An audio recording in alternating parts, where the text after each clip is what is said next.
Alrighty. I believe we are live. Of the men and women who put on. That is not the stream. That is the stream from yesterday. Let's see. What do we got going on here? Actually live? Yes, we are. Okay. What is up, everyone? How's it going? Right now, we are currently waiting for Liberal MPs to speak with reporters on Parliament Hill. I would assume this is in regards to the lack of faith in Trudeau. We have multiple MPs, about 4 I think it was, that had left the Liberal Party, retired, or just resigned. We have multiple MPs calling for and have signed a letter for the resignation of Trudeau. So we are currently waiting for somebody to come out. I mean, this has been going on for 2.5 hours. Someone just standing here recording this door as nobody has come out yet. Well, maybe one person has come out. See, maybe we can get a look at that, but we're still waiting. But are you comfortable with that path forward? Like, were you reassured in any way? Or conversation's still going. I just gotta catch a flight. But can you just clarify? Oh my god. So you're just Okay, well, he's not even going to want to talk to reporters, so we'll just wait for the next thing, because I've got a couple things I want to take a look at here. Go to the X view. Let's take a look. He's saying the prime. So, first things first. Trudeau hasn't been in the House of Commons in almost 3 weeks. He did show up yesterday, finally. Liberal MPs are jumping ship, we all know this, and the media is on attack, we also know this. Things are so bad for this government, and there's nothing they can do other than shuffle the cabinet. Trudeau is finished. Here is one of Trudeau's MPs. His words, though, he's saying the Prime Minister should step down. What does that say about the Prime Minister's leadership? Look, I'll speak for myself. I'm a member of his cabinet. Obviously, we support him. I think the work that we're trying to do to help Canadians is really the main focus right now. We're up against somebody who's campaigning on promises to deny access to free birth control for women, who won't even get a security clearance to look into allegations about his own caucus members being engaged in foreign interference, who's opposing policies that are going to help build more homes. I know which side I'm on. How can you do that work when half the people say she quit? Seen the letter, Minister? So we got that half-assed whatever response, and then he just F's off. Now this is a really interesting one, and this is why we have the title for today's stream as it is. Toronto Police Association calls out Trudeau's bullshit. This is the official Twitter, the TPA Canada. Criminals did not get your message. Our communities are experiencing a 45% increase in shootings and a 62% increase in gun-related homicides compared to this time last year. So that alone, there you go. This is them responding to Trudeau's tweet saying 2 years ago, today we froze the handgun market and stopped handguns from being bought, sold, and transferred anywhere in Canada. But obviously, criminals don't follow the law. They continue to break it, and they're not going to obviously follow Trudeau's half-assed laws here. But this is very interesting news coming out here. Your statement is out of touch and offensive to victims of crime and police officers everywhere. Whatever you think you've done to improve community safety has not worked at Justin Trudeau. Once again, the official Toronto Police Association. You can't get any more real than that when the legitimate police are calling out your government. Another interesting thing going on here. Today, well, this was a couple days ago, October 21st, but today a woman was seen carrying a Taliban flag in downtown Toronto. This is what my open borders policy has done. This is the Trudeau's ego account, a parody account. Let's just take a look at this. Hi. Can you explain what this flag is? Which means there is no God but one. Okay. Allah. So there you go. You can make do with that, whatever you want to think. Not good. A lot of not good. Up next, we have Mark Carney saying he is going to take the necessary steps to replace Trudeau as Liberal leader. Yeah, everybody's jumping ship on Trudeau. Nobody has the confidence in him anymore, as we've seen multiple MPs are calling for his resignation, and multiple MPs have left the Liberal cabinet. Let's take a look at this video. Elected office for all of its faults, and there are many faults. There's a lot of nonsense to it if you watch Question Period or the House of Commons, but it's still the most important way to make a difference, bar none. Having said that, are you going to put your name on a ballot at some point? Well, I mean, I'm taking steps to that support that. Look, the opportunity may present itself. This is what I can do right now, and I'm doing it to the best of my ability. I like that you're interested in politics. I like that good people are interested in politics. I think it's necessary that serious people are still interested in doing this. And I worry that when you've got a certain crass attack before anything else approach to politics, and I had a front row seat to Pierre Paul even before he was the leader, try and run roughshod over you, knowing that you might be in politics one day. If we were in a situation where the stakes weren't so high, in part because of the start of your question, in part because of the unseriousness of some of those in public life. It's not trying to find solutions, it's trying to destroy and cut down. And, you know, who knows what comes after that? It's not clear what comes after that. So the stakes are high, so that pulls me towards trying to be part of it, because this is, it's our country, it's my country, and I care about it, and so wanting to be there. You're going to put up with an incredible amount of hate, and an incredible, look what the Trudeau's got to put up with. Fuck Trudeau flags. Oh, boo hoo, boo fucking who. All of Canada has had to put up with Trudeau's bullshit for years now. A lot of Canadians are suffering. For fuck's sake, there was 15,000 people lining up for rejected produce, free produce, just so they could feed their families. Who cares about Trudeau's feelings? My God. And his kids have to listen to fuck Trudeau chants at Ultimate Fight. And Canadians have to starve, pay record high prices on pretty much everything. Canadians are suffering across the board right now. Who cares about Trudeau's feelings? My God. Event. So, you're ready for that? Look, yeah. Take the necessary steps to run the country and be for Canadians. It's really simple. Just be for Canadians. Don't be two-faced. Don't lie. Don't manipulate. Jesus Christ, man. These people are so incredibly out of touch. Speaking of out of touch, happening now. This was yesterday. This was a fucking hilarious insult. Not even an insult. It was just pure comedy. Part of the political theater. Part of just showing how deranged the Liberals are, that they can't focus on the topics here at home. They constantly have to bring up things like Donald Trump and MAGA. Hence the reason the thumbnail is what it is. The maple syrup MAGA. Here we go. To all members to please keep their counsel when they're not recognized by the chair. The Honourable Deputy Prime Minister and Minister of Finance. Mr. Speaker, thank you for your remonstrations, but I have to tell you, speaking for myself, puerile playground insults from the maple syrup MAGA don't bother me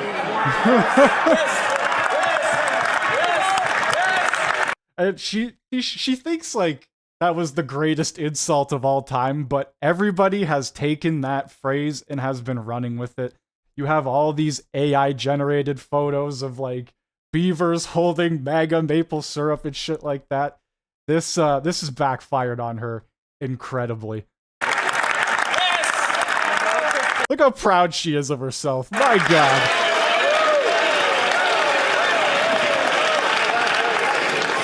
As I mentioned. All right, Greg, get out of here.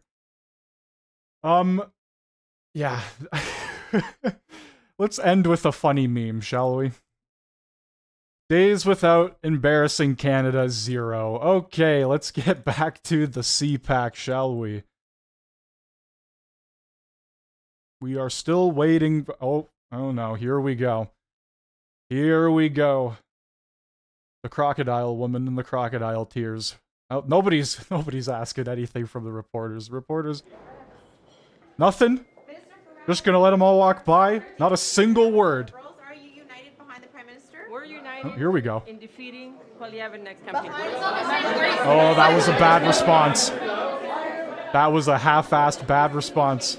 We are united in defeating Polyev in his campaign. She did not say if she was backing Trudeau. Sir,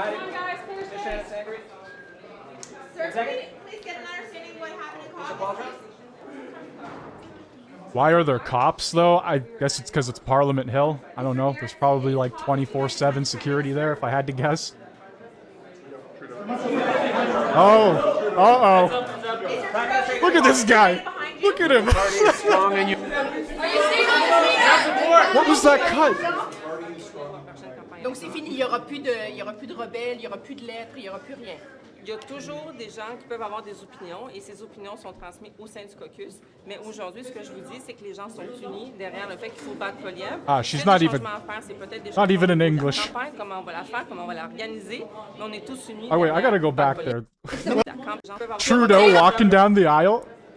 That's the funniest fucking thing ever. Look at this guy. Look at how he's walking. Oh. Alright, let's get back to the live feed. He was walking like Ace Ventura. He was the goddamn pet detective. On est un beau caucus, uni, une belle famille, et puis on va gagner la prochaine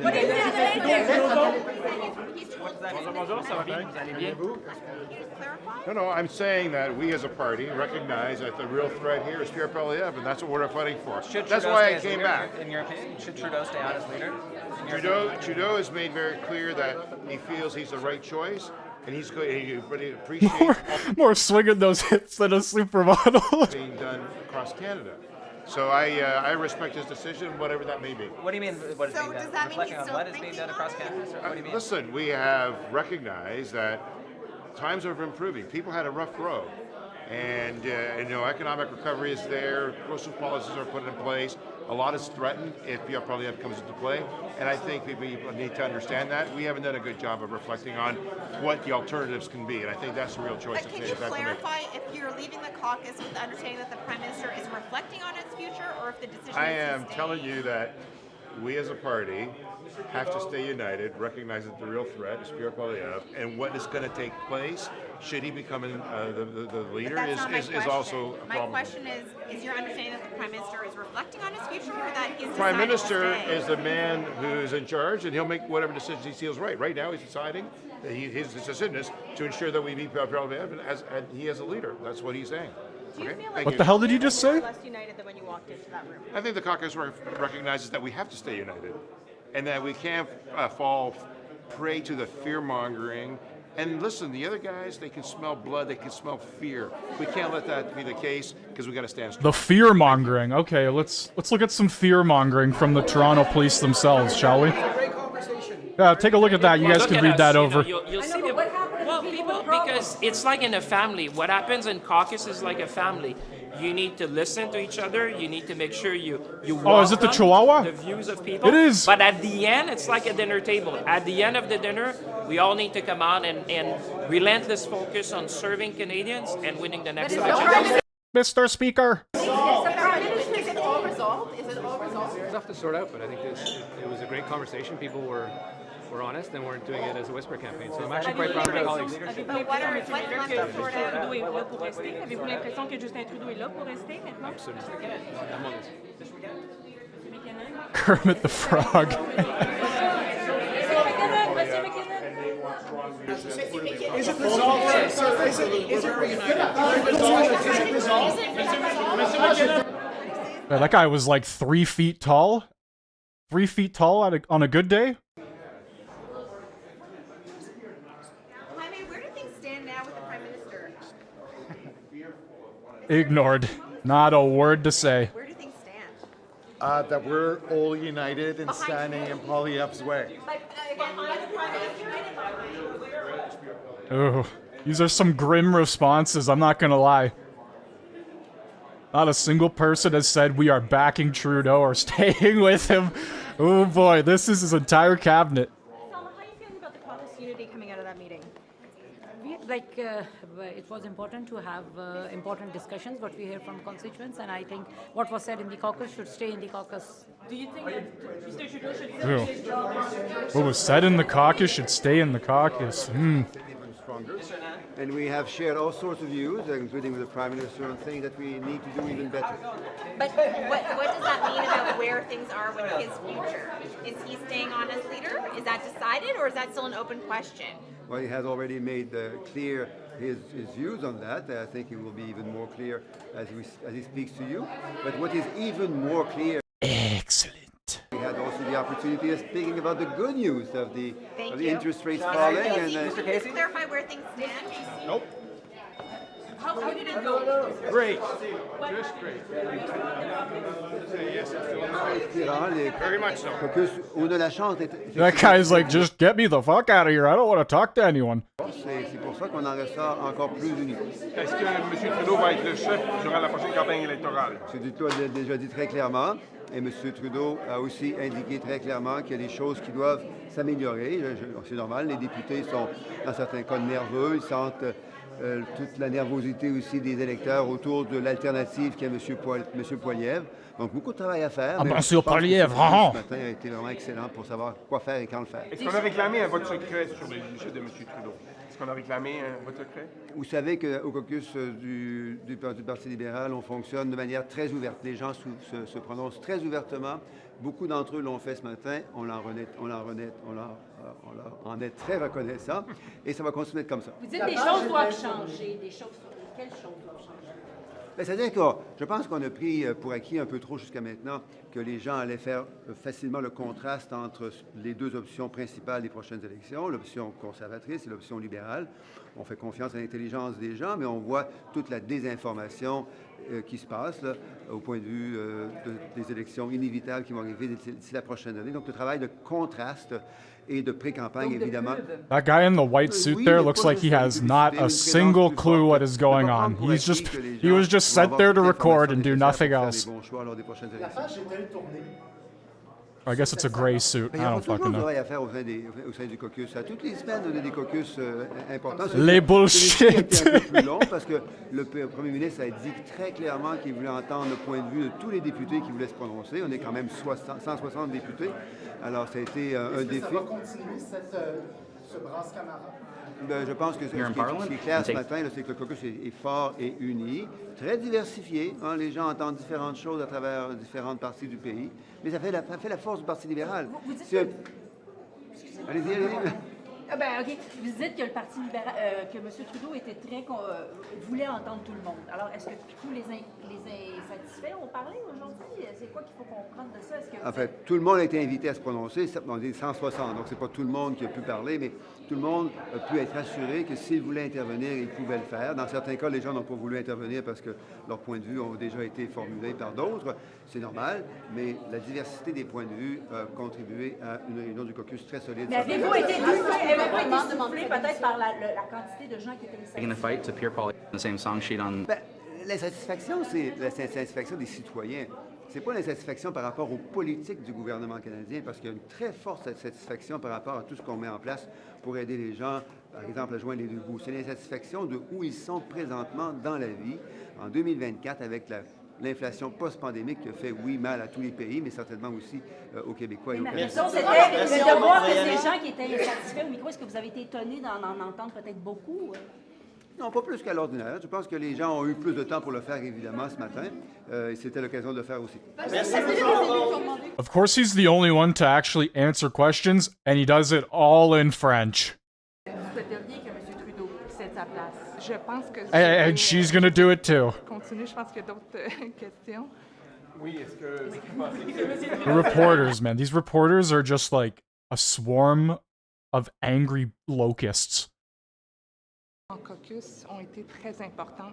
Je pense que le devoir numéro 1 d'un député, c'est vraiment d'être la voix de... Or maybe not angry locusts, but moths to a lamp. It's just insanity. Toute l'information qu'il doit avoir pour prendre ces décisions importantes-là pour le futur du parti, pour le futur Et qu'est-ce que les gens de votre circonscription vous disent au sujet de M. Trudeau? Ils me disent plusieurs choses, mais une chose qui revient toujours, c'est on veut du changement, mais on ne veut pas reculer. Alors, qu'est-ce que ça veut dire? Ça veut dire plusieurs choses. Des choses que le premier ministre va devoir considérer pour prendre la meilleure décision pour le bien du parti et du Vous disent-ils que M. Trudeau doit rester chef?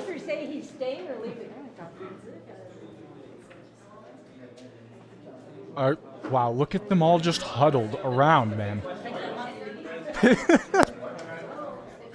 Oh my god. Characterize the future. I'm not going to speculate. This guy's got a boom mic. Those are the questions you're asking are questions for the Prime Minister. That's what you know. Yeah, the Prime Minister says that the Liberal Party is united. Is that your understanding as well? All right, guys, come on, move it.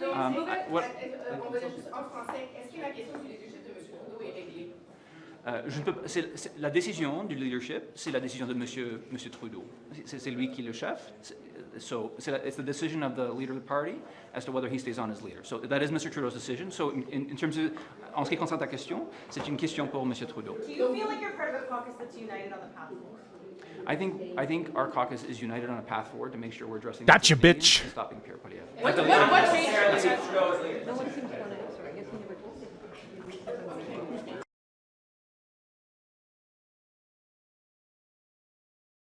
All right, the moths have stopped hovering around the lamps, aka the reporters and the politicians. I'm going to throw this back up on screen so you all can briefly read it while I look into what the actual fuck is going on here in the Parliament.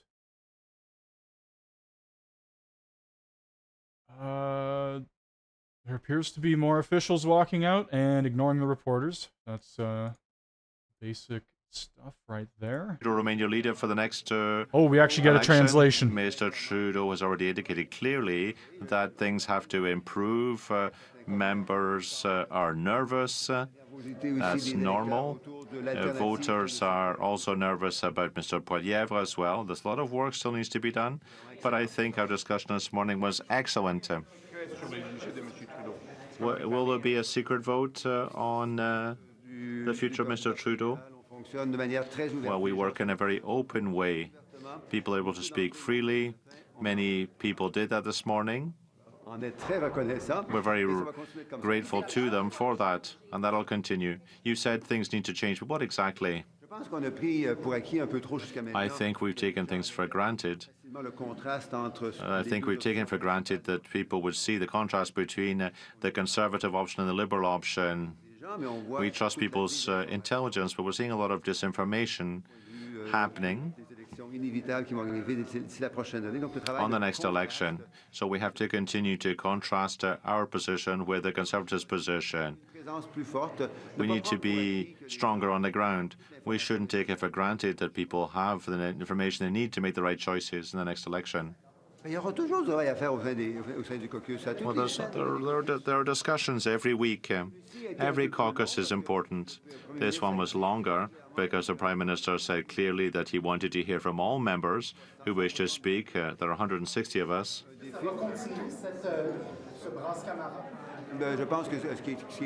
I think it's clear this morning that the caucus is strong and united. We had a very civilized discussion, and that's the strength of the Liberal Party. You said that Mr. Trudeau wanted to hear from everyone. Did that include the dissidents, those who were dissatisfied with his leadership? Everyone was asked to speak. Not everyone spoke, but everyone's reassured that if they wanted to speak, they could. Many people didn't speak because their opinions had been raised by others. But there was a lot of diversity in opinion in the room. Were you surprised by the number of people who were dissidents, who were dissatisfied with Mr. Trudeau's leadership? We're not talking about dissatisfaction with the government's policies. There's perhaps we've done a lot to help people, but people are dissatisfied with the situation in 2024, high inflation after the pandemic, etc. That's what's making people dissatisfied. Were you surprised to hear so many people actually speaking out against Mr. Trudeau's leadership? Not really. It was the time to do this, I think. No, I'm saying that we as a party recognize that the real threat here is Pierre Poilievre, and that's what we're fighting for. That's why I came back. Honestly, that's just an insult to Count Dracula. Very clear that he feels he's the right choice, and but he appreciates all of what is being said. That guy, yeah, he could be a list of scary movie villains. I love how every single Liberal MP just sprinted, like deer in headlights, but they just ran. They didn't want nothing to do with any of these reporters. And if they did speak, it was very, very brief. I think people need to understand that. We haven't done a good job of reflecting on what the alternatives. Yeah, these are a bunch of lies. The Liberal Party is strong and united. I don't know about that one. I don't know. On its future, or if the decision I am telling you that we as a party have to stay united, recognize that the real threat is Pierre Poilievre, and what is going to take place should he become a... Yeah, I mean, every single Liberal MP that walked out and said anything said that Pierre Poilievre is a threat. That's just across the board what the Liberals are pushing. But obviously they don't want the Conservatives in power. They're the main opposition to them. Do you feel like you more or less united than when you walked into that room? I think the caucus recognizes that we have to stay united, and that we can't fall prey to the fear-mongering. And listen, the other guys, they can smell blood, they can smell fear. We can't let that be the case, because we got to stand strong. Thank you. Message there. That's really important. And look, we're very united. We're all adults. We're very mature. We want the best for Canadians, and we need to listen to Canadians. We're all adults. We're very mature, he said. Well, I don't know. In the House of Commons, it appears to be much different.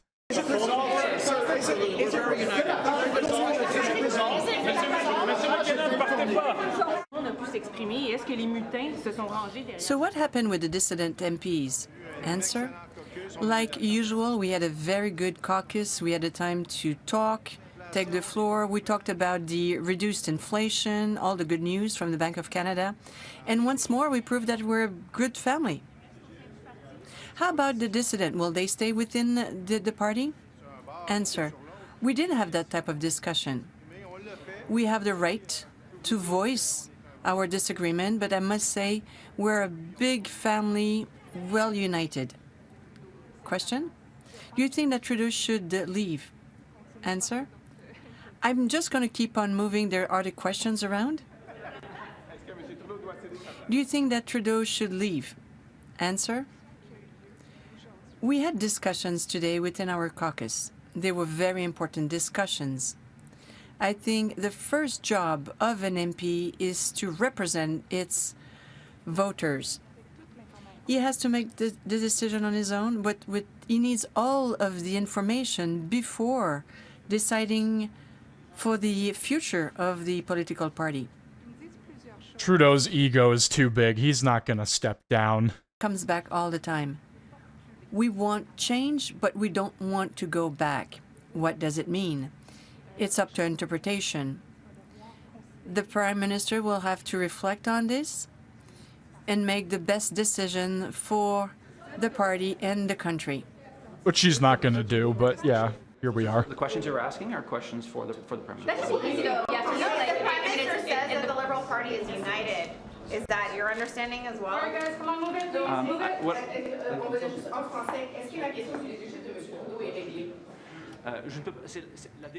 You know, the leadership decision is a decision that should be made by Trudeau.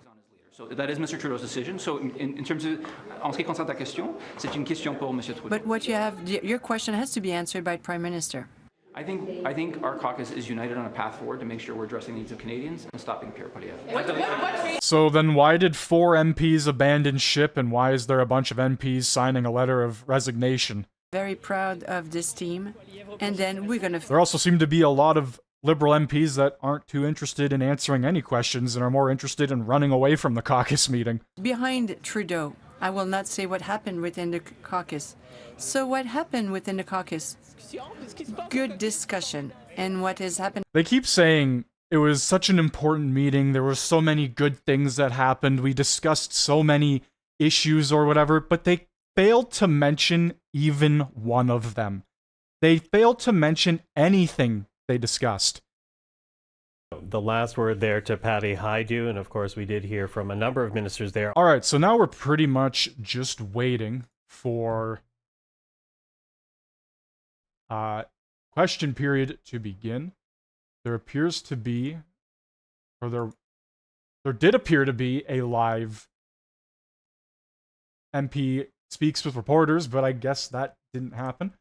You can look into the foreign interference case a little bit.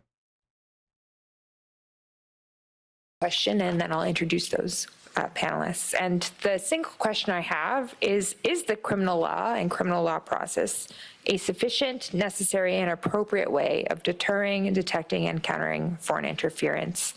And are there reasons why other approaches should be preferable?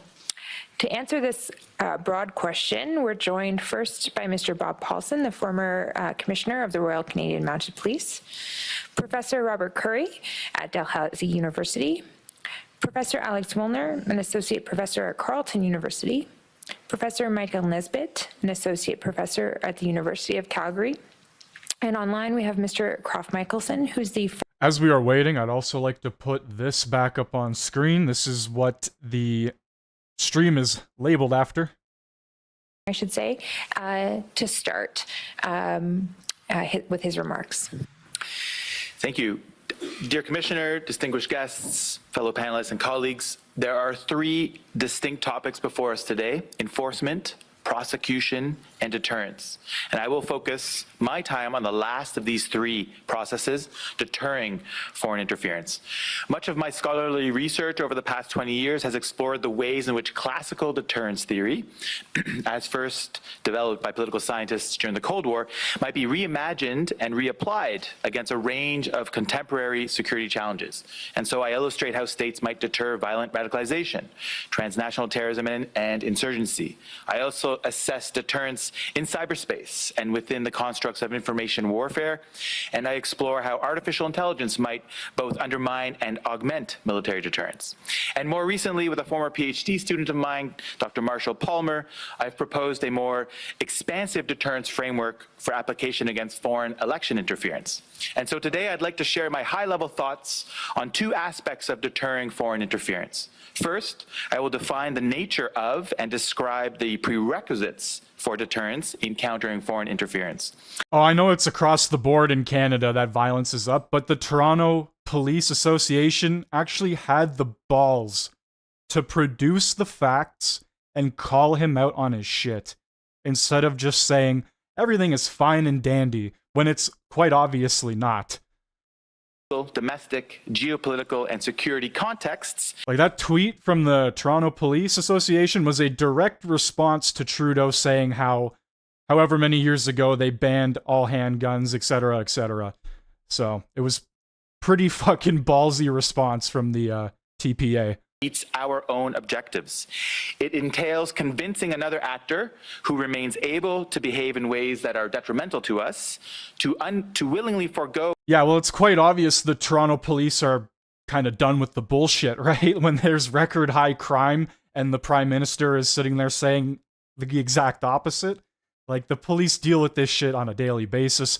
They have the statistics directly from, well, dealing with these kind of situations.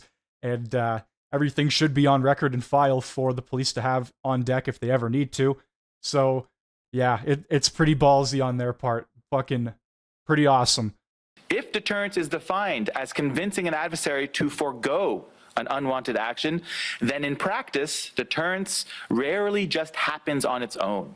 Rather, deterrence is something... And if the Vancouver police spoke out as well, I think every single police station association here in Canada that is an actual police station here, not like China having a random police station in our country for some reason, they should all be speaking out. They should all be delivering the facts.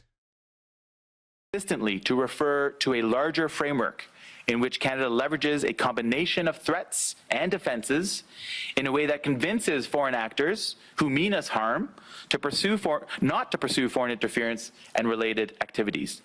Now, there are several prerequisites informing the strength and utility of any deterrence framework. The first, deterrence involves at least two actors. The first actor is known as the challenger, who contemplates a particular course of action. And the second actor is known as the defender, who seeks to deter that unwanted action. Another way to think about these relations is that a challenger wants to change a status quo relationship while a defender seeks to uphold it. And so in our particular case, Canada is the defender and foreign actors contemplating interference are the challengers. Second, a deterrence framework should seek to weigh on a challenger's cost-benefit analysis. Rational behavior is predicated on the costs or effort an action is assumed to entail against the benefits or gains the action is assumed to generate. When a rational actor believes that the benefits that the costs of its actions outweigh the perceived benefits, deterrence theory speculates that it should forego Excuse a particular me, Mr. action. Wilner, could I ask you to slow down for the Sorry, interpreters, yes. please? Thank you. As a prerequisite to deterrence, our challengers must be sufficiently swayed by rational choice. A third prerequisite, defenders must clearly communicate threats, readiness, and expectations to challengers, such that adversaries absorb relevant information, they consider how to respond, and then they inform or change their behavior. Communication is critical to deterrence. A threat that is unmade or a warning that isn't heard or properly understood will fail to generate the desired coercive effect on our adversaries. A fourth prerequisite, defenders must have a perceived capability to act as they have threatened and to demonstrate a resolve to act as threatened if and when required. Bluffing undermines deterrence. A challenger must believe that a defender can and will act as it has communicated. And finally, deterrence works best against a known adversary. Anonymity in either physical or digital space complicates how deterrence is communicated and carried out. Attribution is an important consideration when identifying our challengers. So let me turn next and conclude by putting all of these definitions, concepts, and prerequisites together within the context of deterring foreign interference in Canada. 3 deterrence pathways present themselves. It's the political theater, Chris. The political theater at its finest. Punishment promises some form of retaliation if a challenger pursues an unwanted action. Punishment adds to an adversary's costs, potentially tipping the scales of a cost-benefit calculation towards inaction. Deterrence by denial, conversely, functions by subtracting from or diminishing an adversary's perceived benefits. Here, our goal is to deny a challenger what it seeks. From a cost-benefit perspective, denial creates a cost by promising failure. If an adversary is convinced that the unwanted action in question is unlikely to get them what they desire, they may be less willing to try. And then finally, deterrence by delegitimization. This functions by informing and shaping an adversary's beliefs, attitudes, ideologies, and other motivating factors. Delegitimization turns on social pressure and perceptions of right and wrong. In this case, challengers are deterred from pursuing a certain behavior when the behavior itself generates a belief or a perception within the actor or among its stakeholders that pursuing the unwanted action would be shameful, disgraceful, or detrimental to their larger objectives. A Canadian deterrence framework for countering foreign interference should combine elements of all 3 processes. The framework would provide the conceptual backbone for combining the disparate approaches to counter interference under one guiding conceptual rubric of deterrence. And moreover, this framework would tie the various approaches and solutions that Canada and other democracies are proposing and applying to countering foreign interference within a larger overarching strategy. Now, importantly, that strategy itself could be broken down and applied to different actors involved in foreign interference. So state and non-state sponsors of foreign interference and Canadians, foreign nationals, and domestic organizations involved in its promotion can be punished. The effect that interference is meant to have on Canadians, on our society, on our democratic processes, can be denied. And bolstering democratic norms, values, principles, expectations, and institutions, both at home but also abroad, might delegitimize the acceptance or use of foreign interference among a variety of stakeholders, from elected officials to individual voters. So let me conclude then with a scenario that breathes life into the proposed deterrence framework.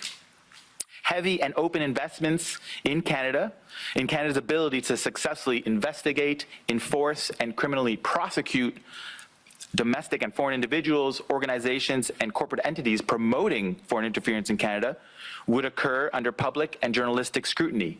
Concurrently, Canadian officials working lockstep with our democratic allies could issue a more nuanced and credible series of threats to punish state sponsors of interference, including by threatening sanctions and public exposure, and possibly, at the very extreme end, by threatening military or cyber retaliation for interference that is deemed a threat to critical national infrastructure.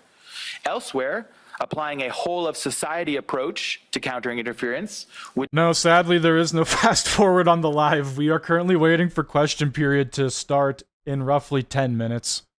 Federal government to limit and constrict the intended effects of foreign interference by diminishing the scope and perhaps the reach of disinformation, by encouraging or forcing private sector partners to scrub disinformation from their platforms, and by improving Canadian cybersecurity practices in ways that diminish the theft of sensitive information that might be repurposed to influence our elections and elected officials.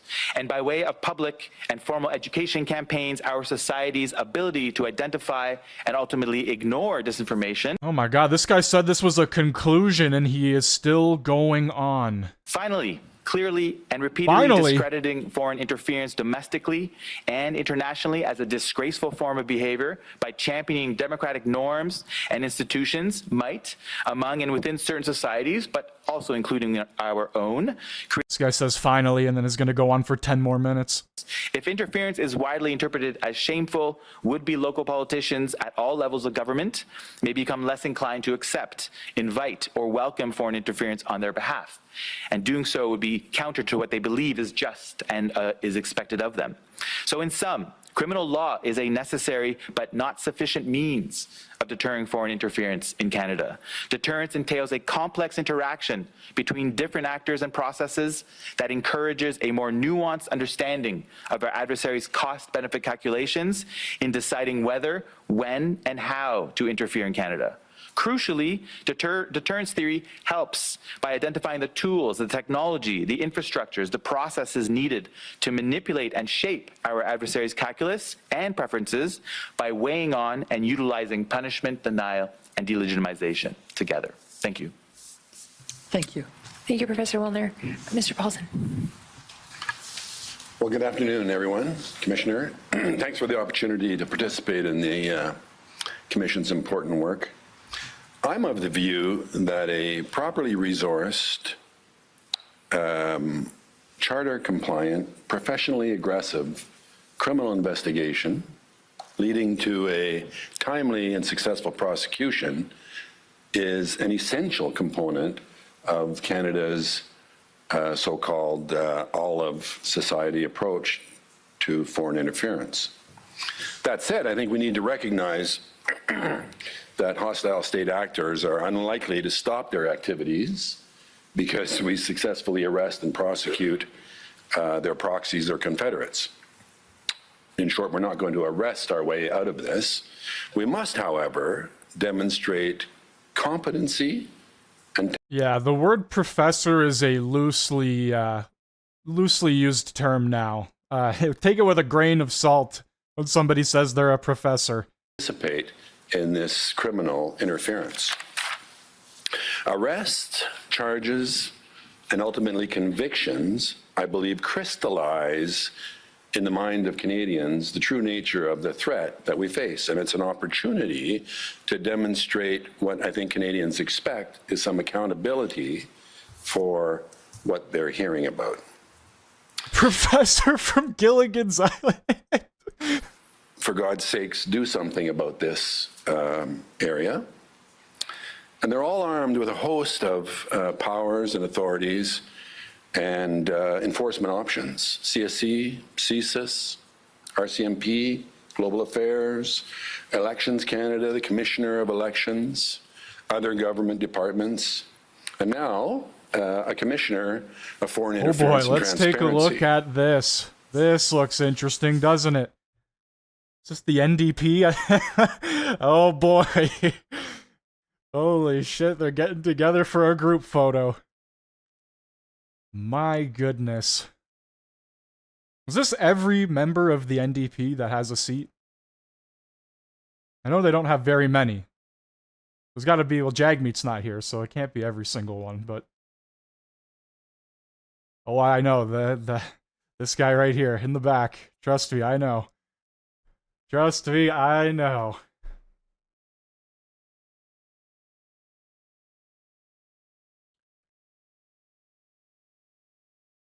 Is it Xi Jinping? Is that what that is? The Prime Minister of China put a man in jail for 8 years for calling him a diabetic Winnie the Pooh on WeChat. Yeah, I know. They banned Winnie the Pooh. They did the, oh, well, there's Jagmeet himself. Jagmeet's doing something with the reporters. Here we go. Yeah, they banned Winnie the Pooh in China. Oh, it's muted. The NDP is so intelligent that they don't even have the sound on for us to listen. Wow. Jagmeet's talking to nobody right now. Jagmeet's not talking to anybody. Maybe it's for the better. This is embarrassing. This is embarrassing. They don't even have the sound on. Like, I have the volume on full. There's nothing coming through.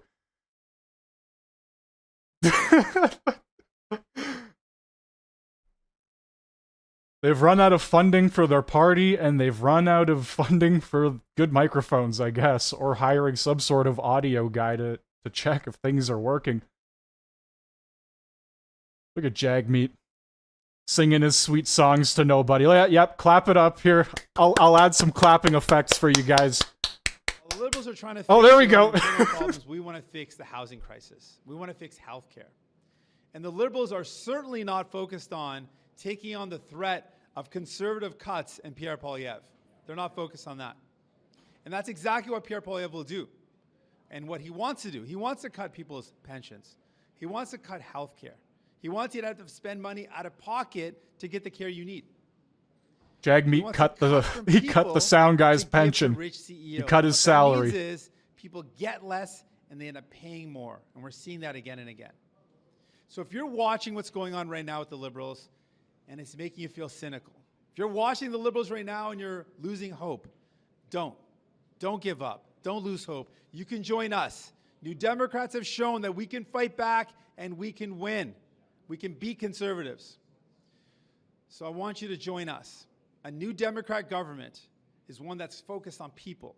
We would fix the housing crisis, ensure we lower the cost of your groceries and your rent. Make sure we would fix our healthcare system. Are you sure about that, Jagmeet? We would work together with Indigenous communities. Are you sure? To make sure that Indigenous communities have clean water and adequate housing for and by Indigenous people. This is the exact same guy. Take on big polluters and make them pay.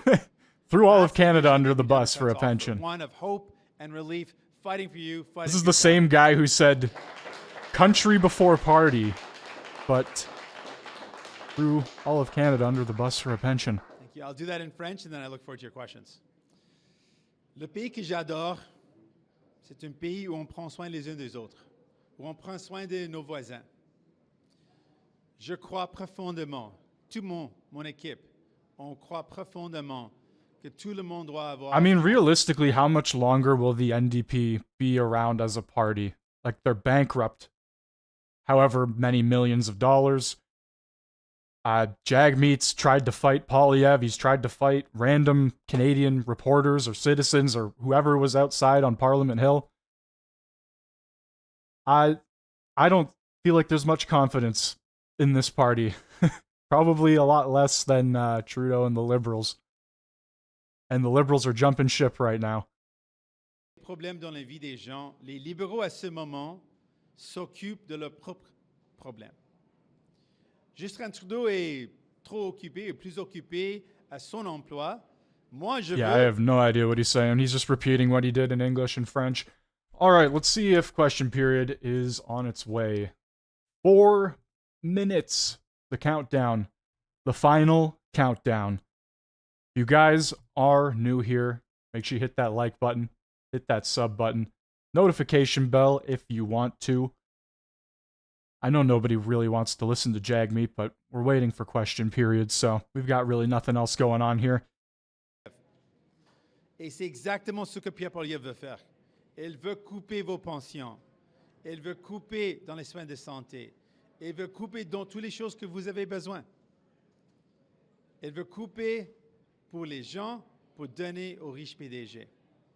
Donc, si vous regardez ce qui se passe avec les libéraux, et ça vous rend cynique, si vous regardez ce qui se passe avec les libéraux, et ça vous rend désespéré, vous pouvez vous joindre à nous. Honestly, I would rather just look at this than listen to Jagmeet. So that's what we're going to do. We're going to look at today's bills, today's motions. We're going to do this for the next 3 or so minutes because I don't want to listen to him anymore. This guy just lies. Yes, he does. Big liar, Jagmeet. Y'all are stuck in the Lupin cycle. Yes, the never-ending doom loop of Canada. The never-ending doom loop. Today should be an interesting day because Pierre and Trudeau will have to be here the entire time, and Trudeau will actually have to speak and not just run away like he did earlier when reporters asked him questions. I always find it interesting when Trudeau talks, because, not for good reasons, obviously, but because he just says some of the dumbest things, and it comes off as pure comedy. I know it's the destruction of our country, realistically, but nothing else is really getting done at the end of the day when it's just political theater, one side yelling at the other. One side throws an insult, then complains about the insult, and then the other side throws an insult back, and then we're just listening to Greg go, "Colleagues, please," for like 5 minutes, and a bunch of yelling and shit. Average day in the life of Commons in the House of Commons. Interesting stuff. My goodness.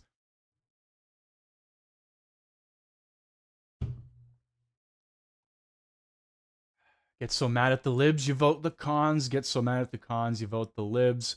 Yeah, it pretty much is. It is a flip-flop. I'm not denying that. I won't deny that, but I mean, shit, man. Who else do we really got? Are we going to vote the Green Party in? I don't think so. Are we going to vote PPC? I mean, you can if you want to, but I don't think that's going to do much of anything. You can vote for Jagmeet if you really want to, but I think we can all agree on the same level here that he would not be fit to run the country at all. I don't know. You could vote for some random independent party if you really want to. I'm not going to tell you who to vote for. I'm probably going to vote Conservative because I'm not voting for Trudeau. That's for goddamn sure.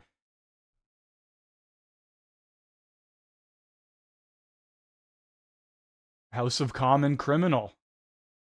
Max was a shady con. Green is high. Yes, the Green Party is high. They are very high. The Green Party will get into power and will probably just celebrate their entire term in office, because if they ever did get into power, I actually don't know what the fuck they would do other than plant trees. So, I don't know, man. Anyone else but the libs and cons? There's numerous parties. Hell, you can run yourself. Yes, you can run yourself. Doesn't mean you're gonna get any support. I don't know. You can do it if you want, though.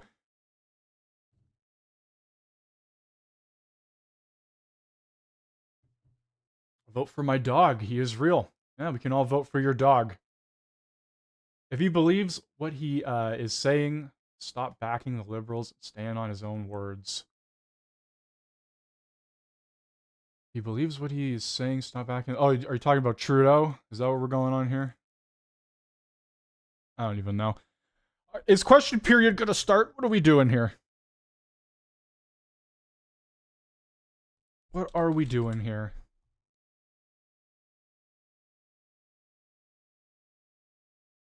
No, we're still waiting. Still waiting. Libs might have to rebrand. Could you imagine? Could you imagine, like, the Liberal Party just disbands one day and they're like, we're done. And then like a week later, all the exact same MPs show up in the completely different party? That'd be fucking weird. That would be weird.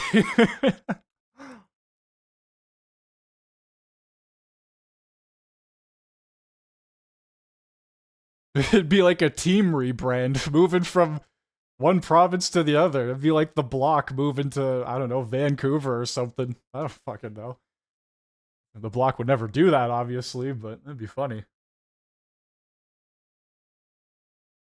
You're perpetuating the cycle, and the problem is what you are doing. Alright, I don't know what to say, man.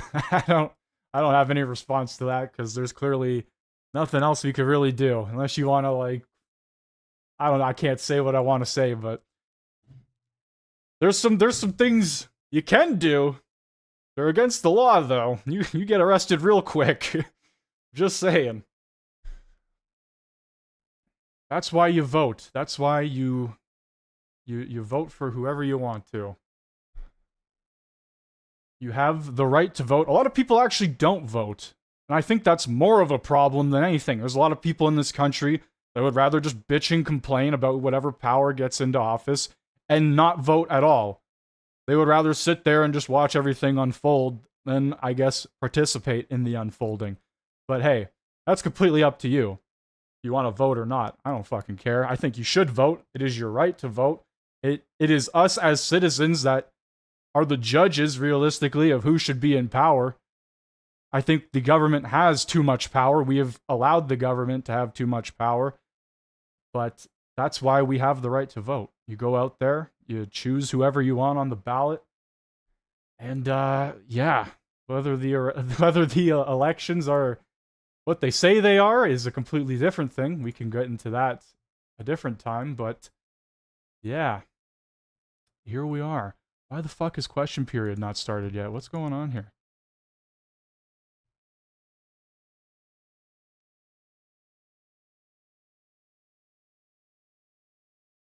They better not be waiting for jag meat. That's probably what they're doing, aren't they? He's still talking. And he's talking in French. Not interested. Not interested.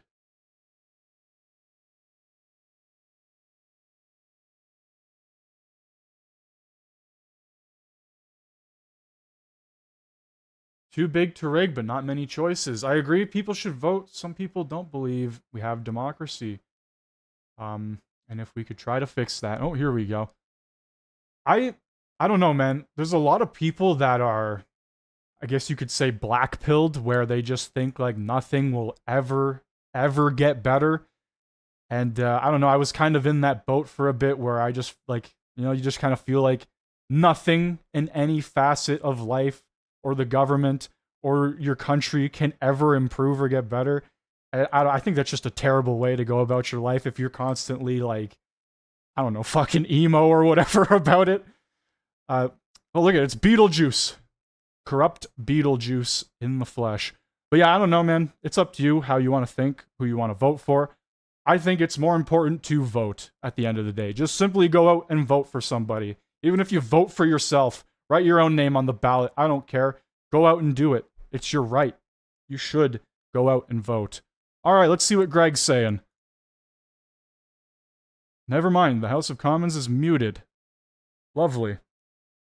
Statements by members coming up.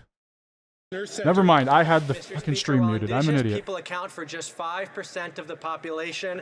Around half of those incarcerated in federal women's prisons are Indigenous, and my community is no exception. At Grand Valley Institution, the percentage of Indigenous incarcerated folks has even increased by 10% since 2020. It's what makes the work of incredible organizations centering reconciliation in their justice system all the more vital, including the healing of the 7 generations, whose bail, release, and supervision program helps folks break generational trauma and prevent recidivism, as well as community justice initiatives, whose STRIDE program helps incarcerated folks heal and build the community connections that help them be successful after release. My deep thanks to Donna, Kate, and their entire teams for the impact they're having. The Honourable Member from Nepean. Mr. Speaker, 2 weeks back, I could safely participate in a Hindu event in Edmonton only with the protection of RCMP officers, as a group of Khalistani protesters staged a disruptive demonstration against me. In Canada, we have long recognized and experienced the serious problem of Khalistani extremism. Let me be clear, the sanctity of Canadian sovereignty is sacrosanct, and any interference by foreign state actors within Canada in any form is unacceptable. Khalistani violent extremism is a Canadian problem, and RCMP has said the National Task Force is focused on investigating it. We know. Man, it's wild because this really shouldn't be a Canadian problem, but the government has allowed it to become a Canadian problem. Enforcement agencies to take this issue with all the seriousness it demands. Thank you, Mr. Speaker. L'honorable député de Montmagny, Lilek, Kamouraska, Rivière-du-Loup. Mr. Speaker, this week is Small and Medium Business Week in Canada. I'm an entrepreneur and very proud of the fact. Proud because I dedicated my life to doing what I like doing the most, which is paying it forward. Entrepreneurs volunteer their time and energies to help one another. One of our entrepreneurs is a person that helped create wealth, jobs, and community infrastructure by paying it forward and creating a better community around them. I salute the hard work of all these small business people who day after day work hard in a constantly changing world with in businesses with fewer than 50 workers like mine. These businesses contribute to innovation and to all small businesses. Happy Small Business Week. Mississauga, East Cooksville. Mr. Speaker, I was heartbroken to hear that a dear friend and community member, Mario Nunes, passed away. For over 20 years, Mario was not just a friend, but a radiant example of joy, hard work, steadfast dedication to his family, friends, and our community. Mario was a devoted husband to Lisa, a loving father to Melissa, and a cherished grandfather to Daniel. Mario left behind a remarkable legacy in the masonry industry. When it came to getting a job done right, everyone turned to Mario for his unmatched professionalism. Mario's passion and commitment were a source of inspiration to all of us. He was always ready to lend a hand, share a kind word, whether it was capturing moments at Luso charity events, discussing ways to improve the lives of people with disabilities.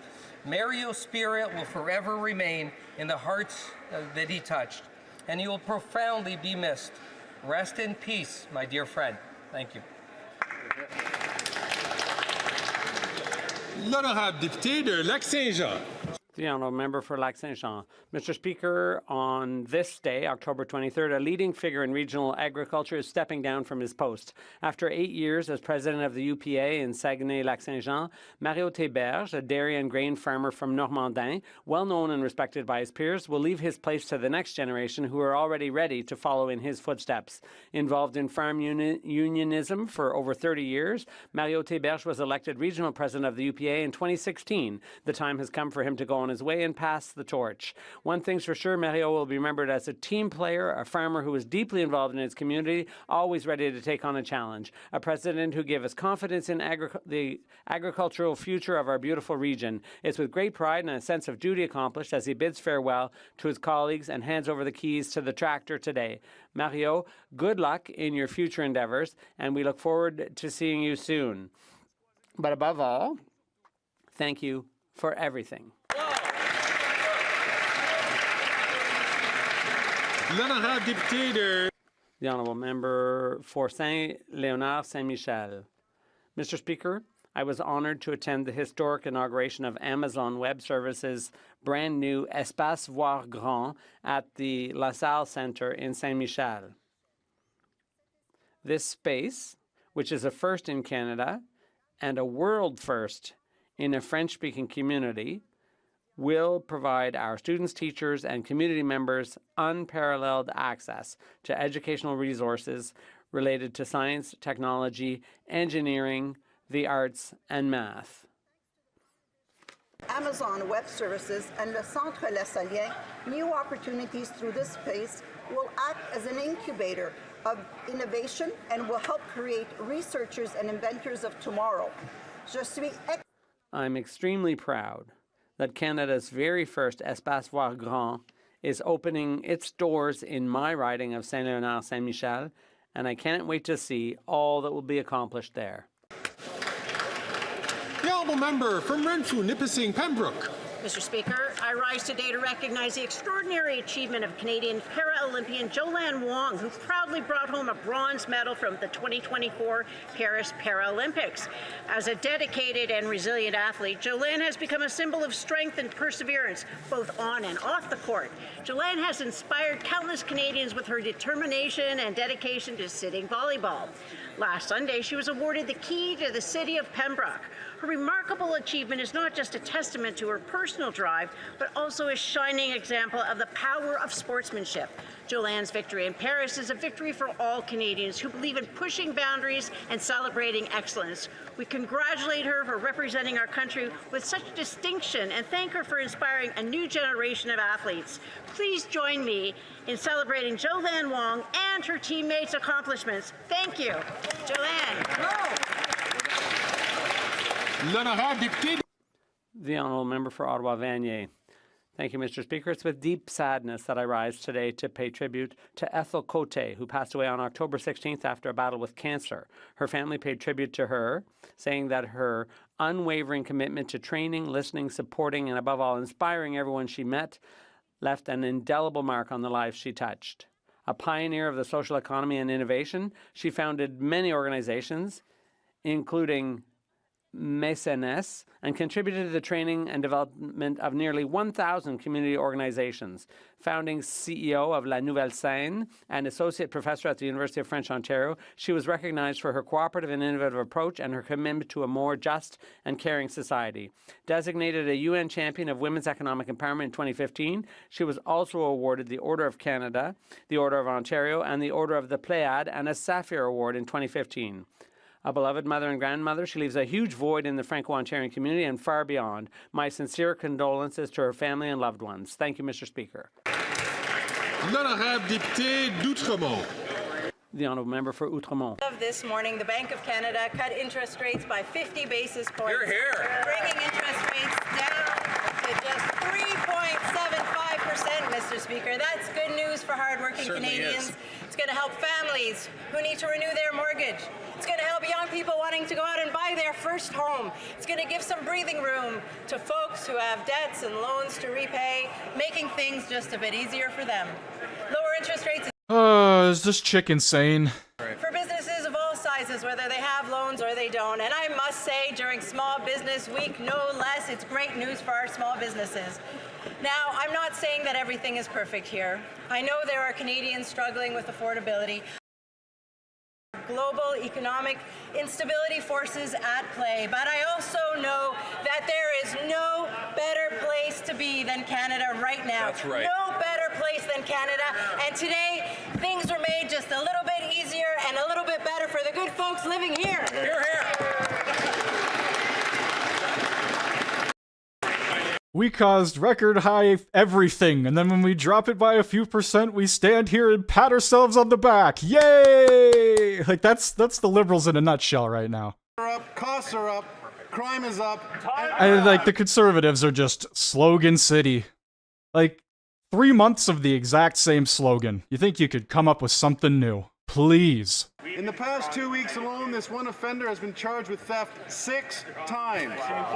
M. Gao, a Barrie resident, recently wrote into Barrie Today to state that they have lived in Barrie since 1967 and no longer feel safe in our community. They do not feel safe going downtown by themselves anymore, especially after dark. This Prime Minister's catch-and-release bail policies have unleashed a wave of violent crime across the country.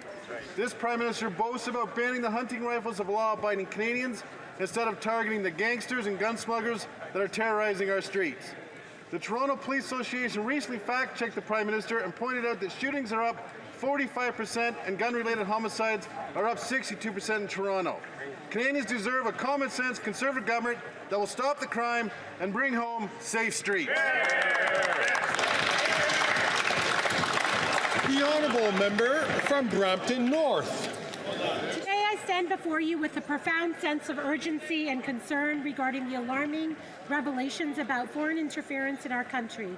The RCMP's statement regarding the investigation into violent criminal activities linked to the government of India has brought light to a harsh reality that Sikh Canadians have long feared. As a member of Parliament representing a vibrant community of people from Sikh and Hindu backgrounds, I recognize the deep ties that bind Canada and India. Yet the chilling evidence presented by the RCMP reveals a betrayal of our shared values. It's unacceptable that foreign agents would operate with impunity on our soil, terrorizing communities and threatening our safety.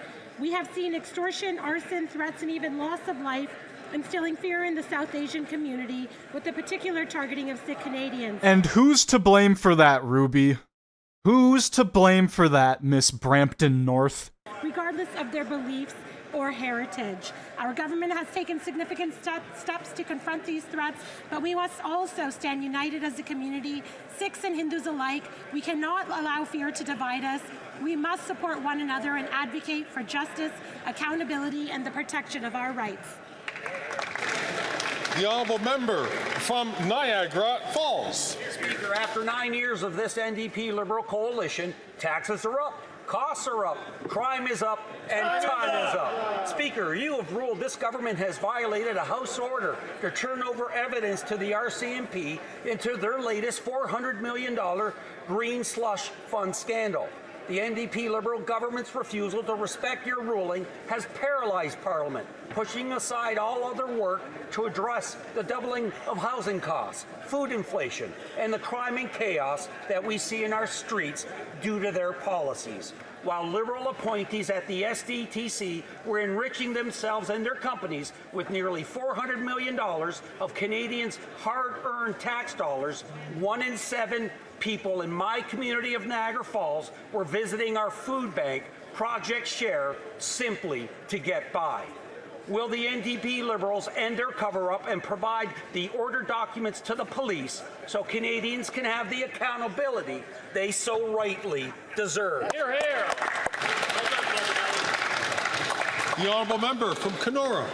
Taxes are up, costs are up, crime is up, and time is up after 9 years of this NDP Liberal government. Carbon taxes are driving up the cost of all essentials, including gas, groceries, and home heating. Now, according to an article from the Salvation Army, the food bank in Kenora is challenged just to keep stock on their shelves with rising demand, plus food costs that are making it difficult for people to be able to afford to make donations, Mr. Speaker. In fact, the food bank has been forced to reduce the number of visits per month for each guest. And this will only get worse if this costly coalition quadruples the carbon tax, which will cost Ontario families $1,400 per year in carbon tax alone. Plus, the Parliamentary Budget Officer has once again confirmed that Canadians pay more in the tax than they are getting back in rebates. Mr. Speaker, we know that this government and this carbon tax is not worth the cost, and Canadians want to know when they will have a chance for a carbon tax election so they can vote to axe the tax and bring home lower prices. Yeah. The honourable member from Coquitlam, Port Coquitlam. Mr. Speaker, the recent announcement by the RCMP that agents of the Indian government are involved in serious criminal activity in Canada is deeply troubling. Such actions represent a clear violation of Canada's sovereignty and an attack on the safety of all Canadians, particularly those in the Sikh and South Asian community. We must stand united in condemning these actions in the strongest possible terms. Canada's sovereignty is non-negotiable, and we will not tolerate foreign interference or intimidation.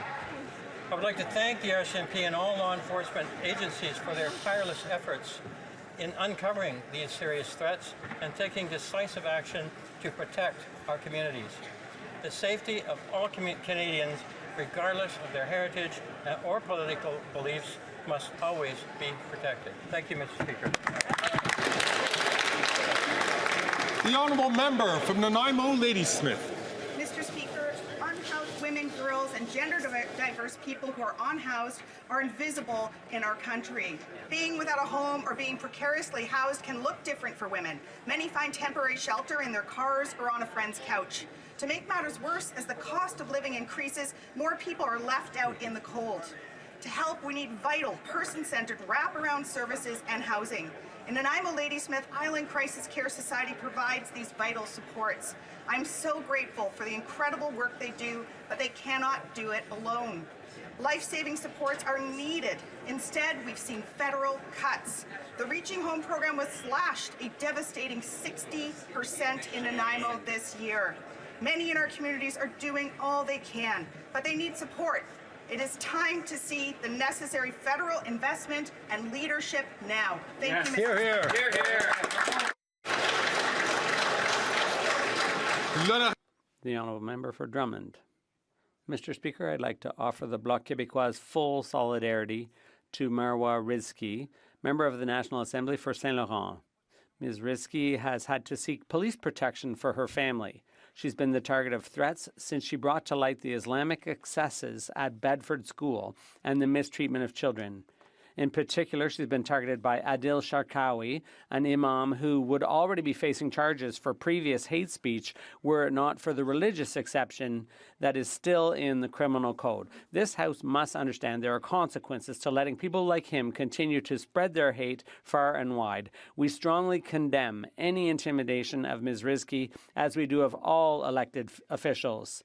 Ms. Rizki, thank you for your unwavering commitment to children. Thank you for standing up for secularism and equality between men and women, between our sons and daughters. You deserve a safe and respectful end to your term of office before finally being able to devote yourself entirely to your family. The Honourable Member from Dufferin-Caledon. Gun crime up is 116%. The carbon tax will be up to 61 cents a litre. Groceries are up 45% since 2015. And after 9 years of this NDP Liberal government, even Liberal MPs agree taxes are up, costs are up, crime is up, and time's up for this unpopular Liberal Prime Minister. And apparently they confronted this Liberal Prime Minister this morning, but there was one small hitch. They had to get written approval to speak to the Prime Minister. Talk about freedom of speech. While these Liberals are busy fighting amongst themselves, Conservatives are focused on what's important to Canadians. Axe the tax, build the homes, fix the budget, and stop the crime. As Conservatives, we don't agree with virtually anything that they have done. They are destroying Canada. But what's become increasingly clear is a whole bunch of Liberal MPs agree with us. This Liberal Prime Minister isn't worth the cost, isn't worth the corruption, and it's time to go.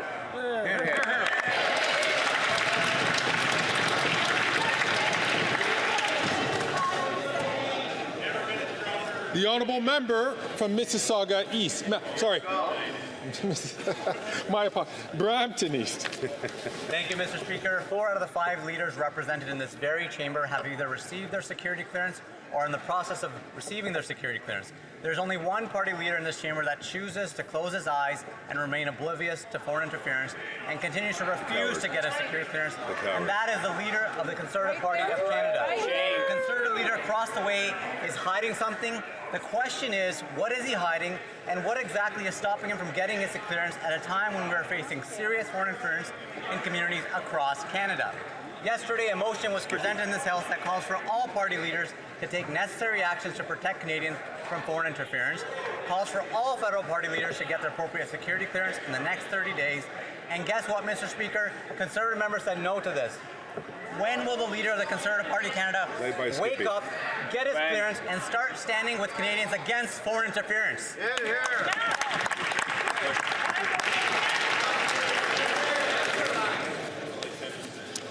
Questions orales, oral questions. Holy shit, finally, it is running late today. Very late. Thank you. Thank you for your support, everyone. Mr. Speaker, after 9 years of this Prime Minister, more costs, crime, corruption, and now more chaos. with 24 Liberal members of Parliament who want the Prime Minister to step down, even when the Bloc wants to keep this PM in power. Even if Liberals don't have trust in this PM, will they trigger an election so we can repair what he has broken? The Right Honourable Prime Minister.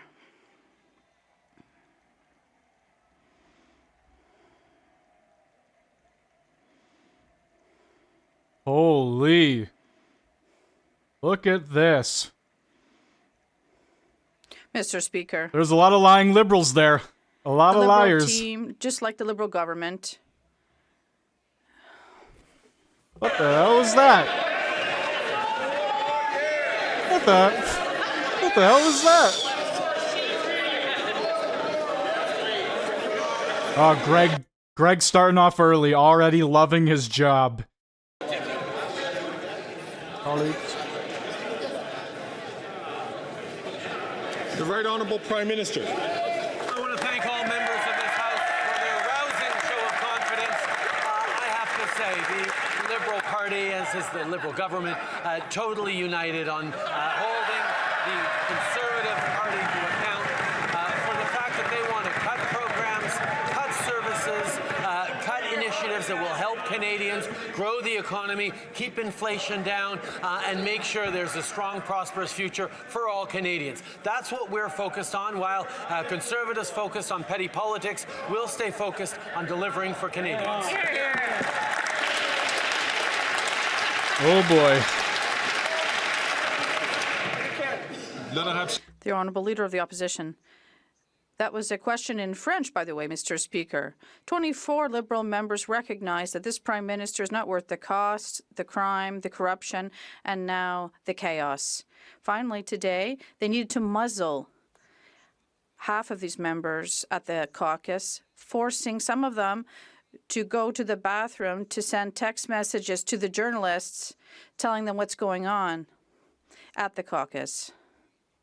The Liberal members know what Canadians have already knew, that the Prime Minister is not worth the cost, the crime, and the corruption. When will the elections be? The Right Honourable Prime Minister. Mr. Speaker, while the Conservatives are concerned with division and personal attacks, we're focused on the fact that we have to deliver for Canadians, deliver dental care for seniors, deliver more daycare spots, deliver investments in a greener economy and creating jobs for the future. The Conservatives are offering austerity and cuts. That's not what Canadians need. We need a government to be here to invest in their future, and that's exactly what we're doing, because confident governments invest in their citizens, and that's exactly why our economy is improving so much. The Honourable Leader of the Opposition. Mr. Speaker, after 9 years of this Prime Minister, costs are high. Housing costs have doubled. The national debt has doubled. Housing costs are out of control, and the Parliament is paralyzed with corruption that the Prime Minister is trying to hide from Canadians. And now there are at least 24 Liberal members of Parliament who are saying that the Prime Minister needs to resign. In addition, immigration is out of control. He cannot fix what he's broken while he's facing a rebellion. Can he trigger an election right now? The Right Honourable Prime Minister. Mr. Speaker, all Canadians clearly see that the Conservative leader is only offering cuts and austerity and empty slogans. They need solutions, and that's why we're putting forth solutions for dental care, investments in a green economy, investments to attract worldwide companies in fintech through electric vehicles, AI, and quantitative technology. We're going to be here to invest in the future of this company and focused on the future, while the Conservatives just want to bring us back to the Stone Age. The Honourable Leader of the Opposition. After 9 years of this NDP Liberal Prime Minister, costs up, taxes up, crimes up, and according to 24 Liberal MPs, time is up. Oh, I thought it was a new This Prime slogan. Minister has doubled housing cost, doubled the national debt, given us the worst economy in the G7. He's paralyzed Parliament with a cover-up of corruption, and 2 million people are lined up at food banks, but he cannot fix what he broke because his caucus is revolting. Will he call a carbon tax election today? Well, the reason they call them the far right is because they lean so incredibly far left. Like, if you just sit in the center and look at both sides, you can clearly see the Liberals are fucking deranged. With the Canada Carbon Rebate, more places and $10 a day childcare right across the country, dental care for seniors and more Canadians of all ages as we move forward to deliver things that are easing pressures on the pocketbooks and building a strong economy for everyone. This is the work that we're doing that we will continue to do. While the Leader of the Opposition tosses around empty slogans and plays politics, we'll stay focused on the things that matter to Canadians. That's right. You are politicians. Your job is politics. My God. 24 Liberal MPs went to his caucus today to tell him that he's not worth the crime, cost, or corruption. They wanted to tell him that he's doubled housing costs, doubled the national debt, sent 2 million people to the food banks, but he wouldn't let them. He silenced half of the dissidents. In fact, some were intimidated so much so that even Rosemary Barton, the Prime Minister's favorite journalist, said people don't have phones in the room and some people are going to the bathroom texting us. Mr. Speaker, will the Prime Minister text those dissident Liberal MPs, tell them to come out of the bathroom and tell the whole world that he's not worth the cost? Uh-oh, not the bathroom. The Right Honourable Prime Minister.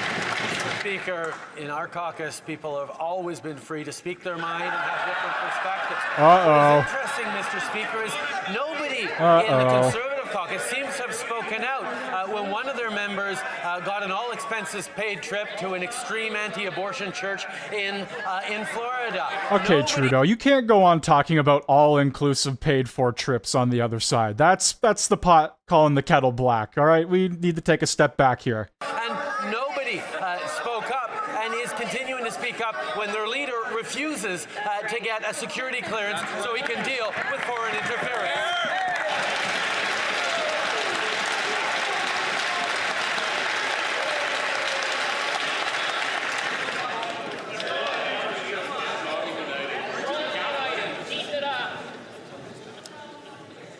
The chair is knowing that today is Wednesday. It is Wednesday, Greg. I'm glad you noticed that. A lot of calls from both sides of the House. I'm going to ask members, please not. You going to tell us what the weather's like today as well, Greg? By the Speaker, to do that so that we can hear the questions, we can hear the answers.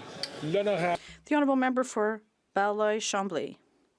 Mr. Speaker, I think that it is more honourable to leave all the Liberal troubles to them. But I'll talk about another phenomena: intimidation, corporal punishment, and lack of confidence in science. Is the PM concerned that the situation at Bedford School in Montreal, because of religious intransigence, is concerning? The Right Honourable Prime Minister. Mr. Speaker, the Bloc leader knows full well that on this side of the House, we respect provincial jurisdiction with respect to education, but we're always going to be here to defend freedom of expression and to defend fundamental freedoms that all Canadians have rights to. And these are freedoms that ensure that we are a free, democratic, and open country with values that are always on the forefront.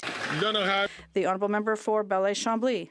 Mr. Speaker, I understand that the Prime Minister has his thoughts somewhere else, but is he saying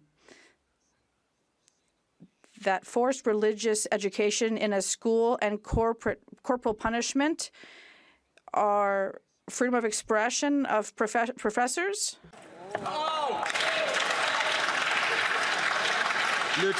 The Right Honourable Prime Minister.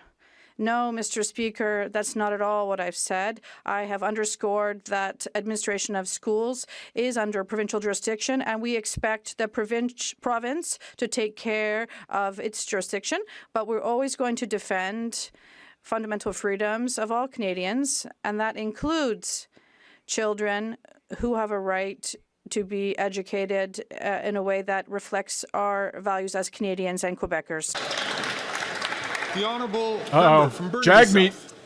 I recognize that the Prime Minister is distracted, but there's a recent survey that's come out that shows that over half of Canadians are having a hard time with the cost of groceries.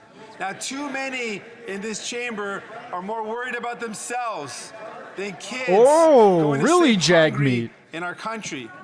Why has this Prime Minister He's doing it refused to take again. action on painful food prices? He did it again. Wow. Prime Minister. Mr. Speaker, we have taken action and will take more action. We move forward on increasing competition rules so that the Competition Bureau can go after people who are and companies that are gouging Canadians. At the same time as we're delivering more supports, whether it's with the National School Food Program, that's putting more money in the pockets of families by giving them breaks on their groceries so kids can actually eat healthy foods at schools, or delivering a Canada carbon rebate. Unfortunately, that carbon rebate that puts more money in families' pockets has just seen the NDP pull their support from it, even though it's helping Canadians with affordability, and we will continue to be there to fight climate change. Yeah, I feel bad for the farmers that are getting hit with the most absurd carbon tax, whatever you want to call it. Just, brutal. Absolutely fucking brutal. People are losing hope. Uh-oh. Why does Greg do that, like, smug smile? What is oh, he is smiling. Yeah, exactly. He knows it's a big fucking game. He knows it's a big joke. Look at this guy. Look at him. It's because he knows the insults are funny, but he has to do his job. Please. I'll invite the Honourable Member from Burnaby South to start from the top, and let me just encourage the Honourable Member and all Honourable Members to make sure that your questions and comments are directed through the Chair. The Honourable Member from Burnaby South. Has the Prime Minister actually ever been to a grocery store? People are losing hope. The Angus Reid study shows that over 40% of renters have given up on the dream of owning their own home. The Conservatives cut housing construction in Canada and let 800,000 affordable housing units disappear. The Liberals had 9 years. Why hasn't the Prime Minister repaired that damage? The Right Honourable Prime Minister. Both questions the leader of the NDP had. I've actually been to a grocery store with you, Mr. Speaker, in your riding a few years ago in Hull Elmer. And I've been to many grocery stores since. Congratulations, Trudeau. Housing, Mr. Speaker. We have created a program to invest in housing, affordable housing across our country, with more than $900 million for Quebec, and we continue to invest to ensure affordable housing, while the Conservative Party is just offering cuts in housing programs. We're going to... Trudeau is like, yeah, I went to a grocery store, like, I don't know, 20 years ago when I was in college or whatever. Like, get the fuck out of here. This guy's such an idiot. I'd like to reassure... Brings up the most irrelevant shit. Obviously, he didn't say that, but that it might as well, right? He might as well have said that. Like, fuck. The flame market is in my right. The Honourable Leader of the Opposition. The Prime Minister like to go grocery shopping together, Mr. Speaker. And if you had, you would know that, of course, food prices have risen 36% faster in Canada than they did in the United States during the last 4 years, and that gap grew in line with the carbon tax. The leader of the NDP apparently likes to shop at Metro, for which his brother's company is the chief lobbyist. So maybe the leader of the NDP can tell us. 24 Liberal MPs have lost confidence in the Prime Minister. Will the leader of the NDP finally vote for a carbon tax election? Oh boy. The Right Honourable Prime Minister. Mr. Speaker, there wasn't a question for the government in that, but let me reiterate that multiple analysts, economists, and the Parliamentary Budget Officer have indicated that lowering inflation has made it easier on Canadians, and the price on pollution that delivers the Canada carbon rebate to Canadians right across the country and puts more money in their pockets is actually helping Canadians with affordability. But if the Leader of the Opposition really wanted to help with affordability, he wouldn't have voted against dental care. Right. He wouldn't have voted against a national school food program that's saving hundreds of dollars a year to parents right across the country. The Honourable Leader of the Opposition. Mr. Speaker, even Liberal MPs know now, because their constituents keep telling them, that the carbon tax is driving up the cost of food. They wanted to go to caucus today and tell the Prime Minister that Canadians are literally starving, some eating out of dumpsters because of the carbon tax. But he sent out his immigration minister to attack them, saying that they are, quote, garbage. What's garbage is the Prime Minister's record doubling housing costs, driving up food prices, and forcing people to eat out of dumpsters. Will he stop treating his own MPs and Canadians like garbage?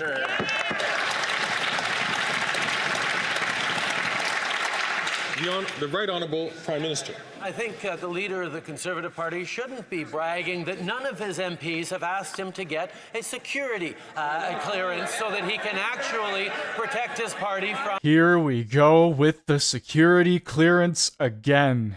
My goodness, you would think the Liberals are autistic or something. Like, this is the only thing they know how to focus on.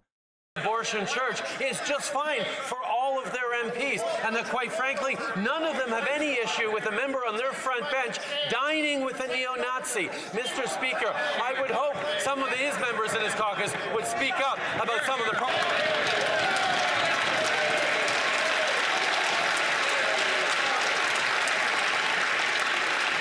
And ask the Honourable Member from Wellington Halton Hills to please not speak out of turn repeatedly during this question. He's an honourable and very well-respected member.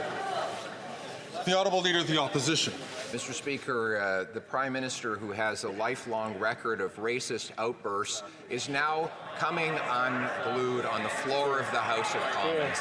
The question was about the 24 Liberal MPs in his caucus that are trying to speak out against his quadrupling of the carbon tax, not because they care about the cost of living of their constituents, but because they're worried they're going to lose the election. So if the Prime Minister is so confident in quadrupling the carbon tax, why won't he call a carbon tax election now? The Right Honourable Prime Minister. Mr. Speaker, our price on pollution not only decreases No, emissions he's going to say 8 out of 10. climate change, but it grows the economy and investments, and it puts more money Here we go. in the pockets of middle-class Canadians from coast to coast to coast. Indeed, Mr. Speaker, what we've seen from the Parliamentary Budget Officer is that Canada carbon rebate puts more money back in the pockets of Canadian families than it costs them in the federal price on pollution. And that is exactly what the Leader of the Opposition wants to cut. He wants to cut affordability. He didn't say it. I thought he was going to say the 8 out of 10 thing. They always go to it. They love that line. They love saying 8 out of 10 Canadians make more money off the carbon tax. I fucking don't buy that for a second. And housing costs. Now, on that subject, the Prime Minister created a $4 billion so-called housing accelerator that gave hundreds of millions of dollars to big city politicians across the country.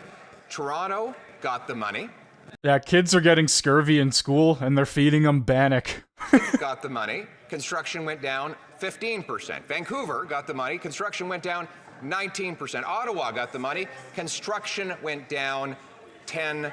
Mr. Speaker, when I was the housing minister, we built 194,000 homes. Why won't he follow my common sense example?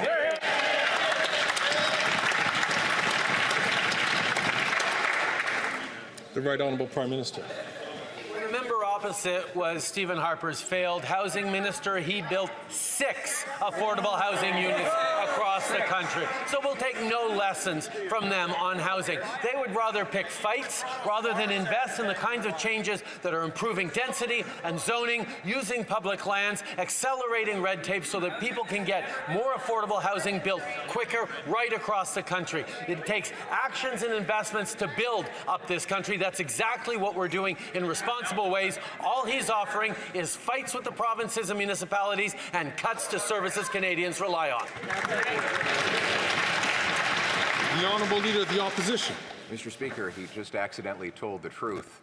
He said he's accelerating red tape. He sure is doing that, but he's not accelerating his math lessons. He's always admitted that he's been bad with numbers. I have the documents from Stats Canada's website, that's part of his government, that shows that in 2015 there were 194,461 housing completions, and the average rent was only $973 for a one-bedroom, half of what it is today. Given that I delivered so many affordable homes, why won't the Prime Minister follow my common sense plan to build the homes, not the bureaucracy?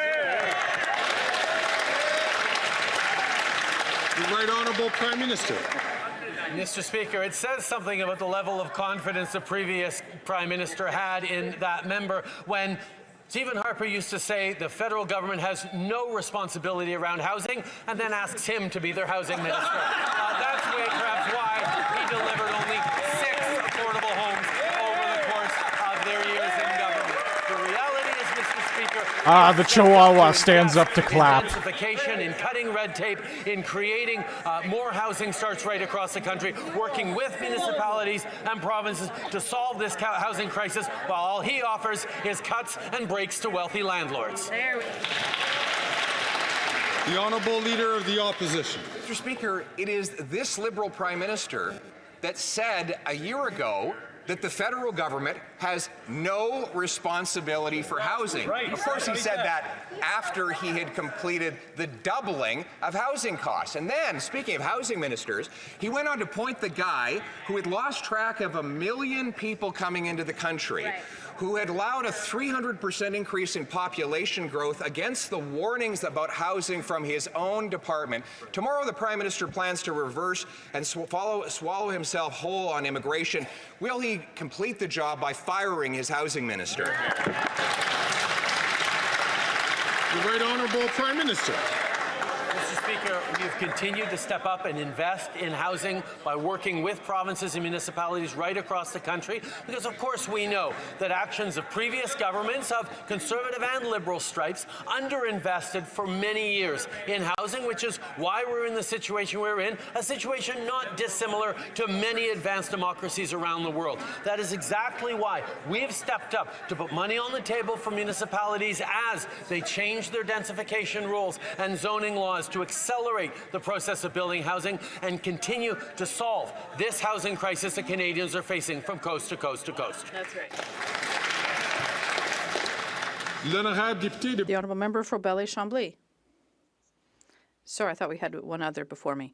The Prime Minister, Mr. Speaker, given the facts that were announced, does he not recognize Ottawa is trying to demolish Quebec's efforts with respect to its values and secularism? It's encouraging division, and it's even more concerning in schools. There's a desire to finance the challenge of Bill 21 on secularism at the Supreme Court, and it is a divisive and serious intrusion. The Right Honourable Prime Minister. Mr. Speaker, we are a government that will always defends the fundamental rights of Canadians, and it's a principle that guides us as a party and also as a country. Yes, we are very concerned by the issue of children who are experiencing suffering that is unacceptable in schools, and that is why we expect the Quebec government to look at this. At the same time, we're always going to defend fundamental freedoms of all Canadians. The Honourable Member for Belley-Chambly. This ambiguity is very concerning, Mr. Speaker. The Prime Minister should clearly confirm that regardless of the causes that seem to be justifying this violent and oppressive behavior, an indoctrination of children at schools, it should be condemned. And the attitude of this government, his multiculturalist obsession and a desire to challenge our secularism laws and other institutions that encourage this is an important danger. The Right Honourable Prime Minister, Mr. Speaker, I'll even be clearer. In terms of these children at this school, this is absolutely unacceptable. But using exceptional cases like this to attack Quebec's diversity and attack the various cultures that unite our country is also unacceptable, Mr. Speaker. We're always going to defend cultural diversity. We'll always defend well-being at home while we defend the rights and liberties of children every time. The Honourable Leader of the Opposition. The Prime Minister is admitting that his immigration policies have been totally incompetent. In fact, the ratio of new people to new homes reached its highest level in recorded history last year after his then immigration minister, now housing minister, ignored the warnings of his own department. According to a new Concordia University report, the rent is expected to rise to $7,500 in Vancouver and $5,500 in Toronto if the trajectory continues. Will he reverse course now? The Right Honourable Prime Minister. Mr. Speaker, one of the great advantages of Canada in the world, and of Canadians in the world, is that we continue to be a country that understands that immigration is a source of opportunity and growth and richness for this country. One of the other great advantages we have is we have an immigration system that is able to adjust to different realities. In the years after the pandemic, there was a need for more temporary workers, there was a desire for more international students, and we let more in, working with the provinces and businesses across the country. As we see the situation shift, as the labor market shifts, we're making changes to the immigration system so that we can keep its support. That's right. The Honourable Leader of the Opposition. Mr. Speaker, there's nothing compassionate about inviting people without a place for them to live or health care for them to have or jobs that provide them with paychecks. He has destroyed our immigration system through his own personal incompetence and destroyed a 150-year common sense consensus between Liberals and Conservatives on that subject. He cannot fix what he broke on immigration, housing, or anything else because he's busy fighting his own caucus. Why won't he call a carbon tax election so that we can restore Canada's promise, where anyone who comes here and works hard can have a good life, a safe street, and a warm home? The Right Honourable Prime Minister. Mr. Speaker, the work we are focused on is on the middle class and people working hard to join it, and we have delivered over these past years. And in these times of global strife and pressures, that is exactly what we are doubling down on investing in building homes, investing in strengthening our immigration system so that it can match the challenges we're in right now, in moving forward on putting more money in people's pockets, even as we create strong jobs and growth for the future. The Bank of Canada just really reduced interest rates because inflation is now down to low inflation once again. We are managing this country responsibly. We're continuing to invest in its future. The Honourable Leader of the Opposition. Mr. Speaker, Canada makes every single one of us a promise. That if you work hard, you get a good life. That promise, like everything else after 9 years of this NDP Liberal Prime Minister, is broken. Now, he's broken countless promises, but this one is different. This wasn't his promise to break. It belonged to all of us. Now that he has destroyed the immigration, the housing market, the cost of living, will he call a carbon tax election so that we can bring home Canada's promise?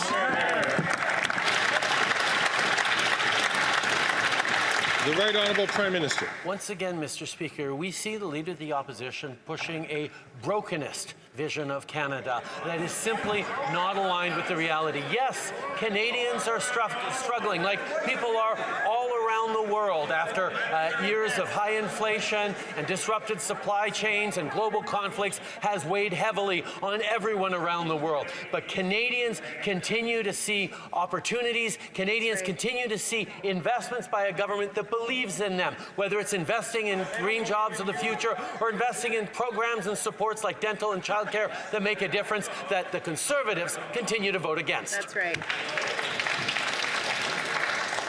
The honourable member for Burnaby South. Or do we have? Do you have any note? Je m'excuse. I apologize to the honourable leader of the opposition. Mr. Speaker, brokenist. It's not even a word. He's even breaking the English language.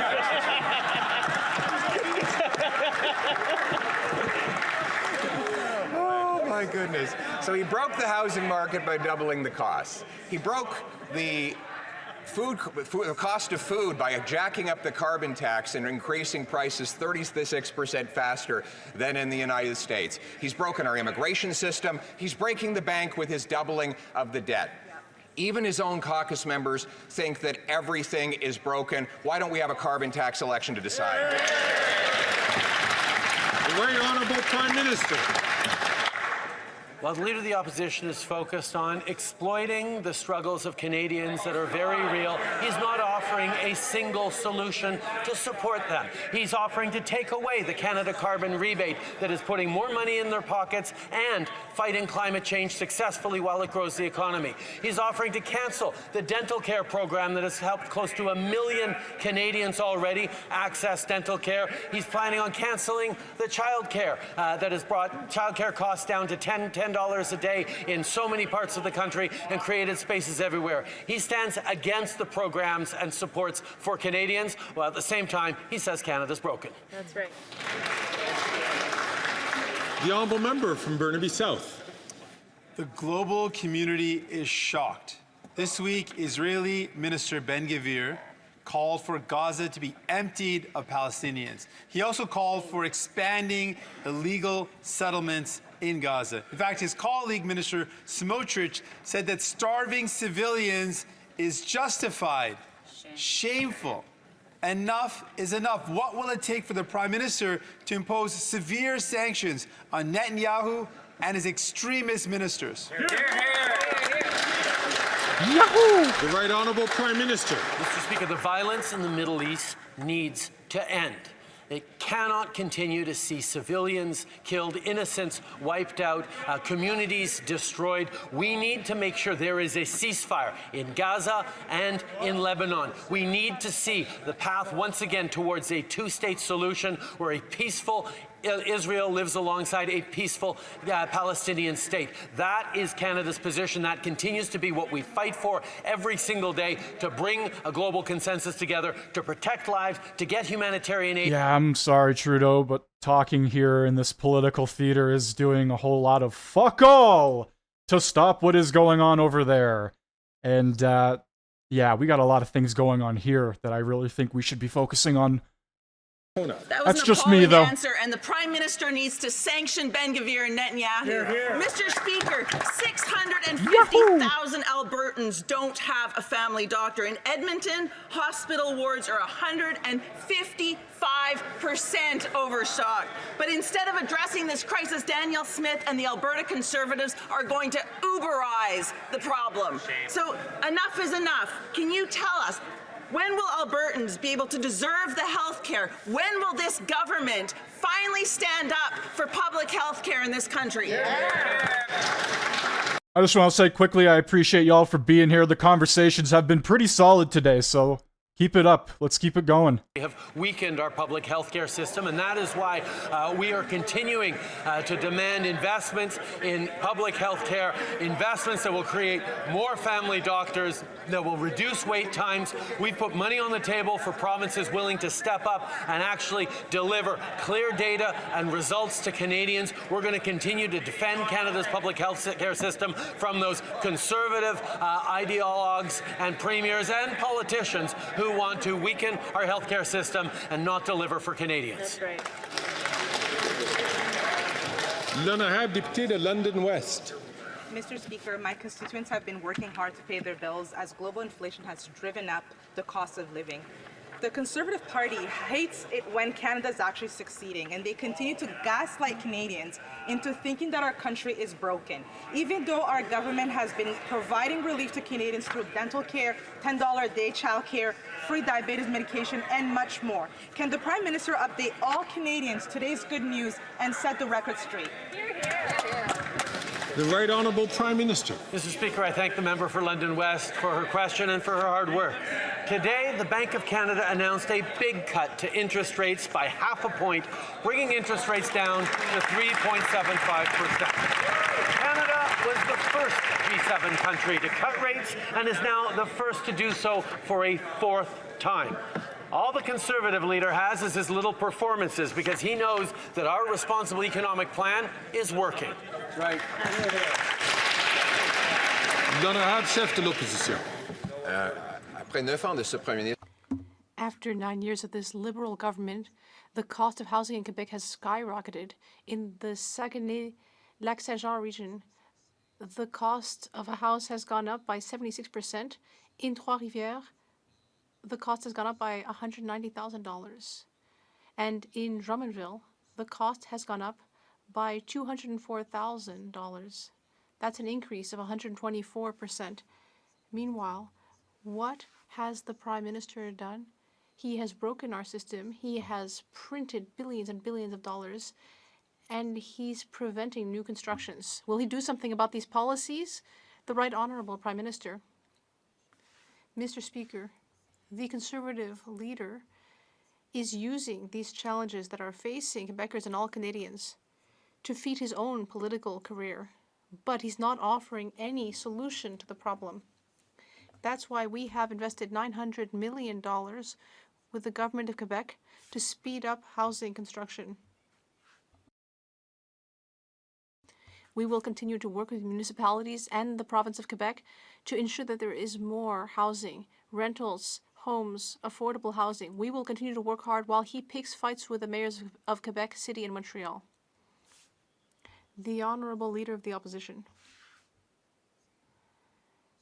I have already published my common sense plan, which is to offer incentives to municipalities to issue permits, cut red tape, free up lots for construction, and to cut taxes for those who are building housing throughout the country, while also controlling population growth so that it's under the growth in housing supply.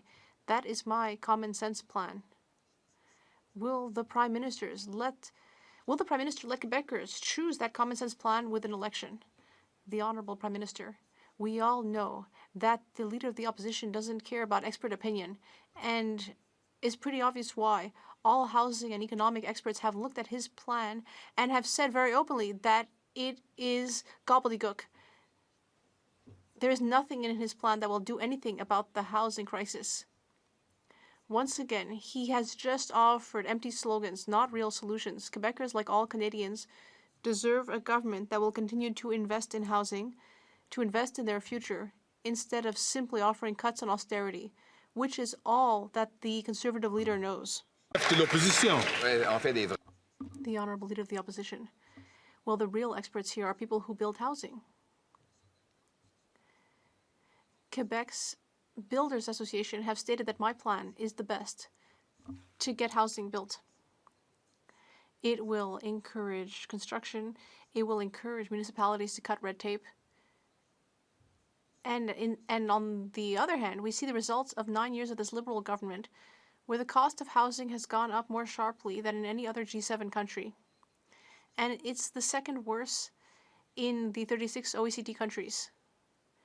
Will the Prime Minister finally adopt a common sense plan like ours? The Right Honourable Prime Minister. Mr. Speaker, this Conservative leader's approach has been to make personal attacks against the mayors of Montreal and Quebec City, insult the intelligence of Quebecers who have elected progressive municipal governments who are investing in affordable housing, who are investing in a better future. He is simply running around insulting people, trying to score political points. We work hard every day in partnership with municipalities and provinces to deliver concrete results. Housing, economic growth, results for everyone. The Honourable Leader of the Opposition. Canada had to issue an emergency rate cut to salvage a collapsing economy, an economy that has fallen more in the last 5 years than any other G7 country. Our GDP per capita is smaller today than it was a decade ago, while the American has grown by 18%. The gap between the Canada and U.S. per person GDP is now at its worst in a century, leading to homelessness, helplessness, and hunger on the streets. Why won't the Prime Minister call a carbon tax election so that we can fix the economy he broke? The Right Honourable Prime Minister. Every now and then, Mr. Speaker, despite all his efforts, we see a little edge of the tinfoil hat peeking out once again. Oh, the tinfoil hat. As he continues his attacks on the Bank of Canada. Isn't it always the Liberal side that bitches and complains about personal attack this, personal attack that? Get the fuck out of here. Bring down interest rates faster than just about any other country of our peer countries around the world, because we know that bringing down interest rates is what's going to help Canadians, even as we continue to invest in programs like dental and pharmacare and childcare that the Conservatives are voting against and delivering for Canadians.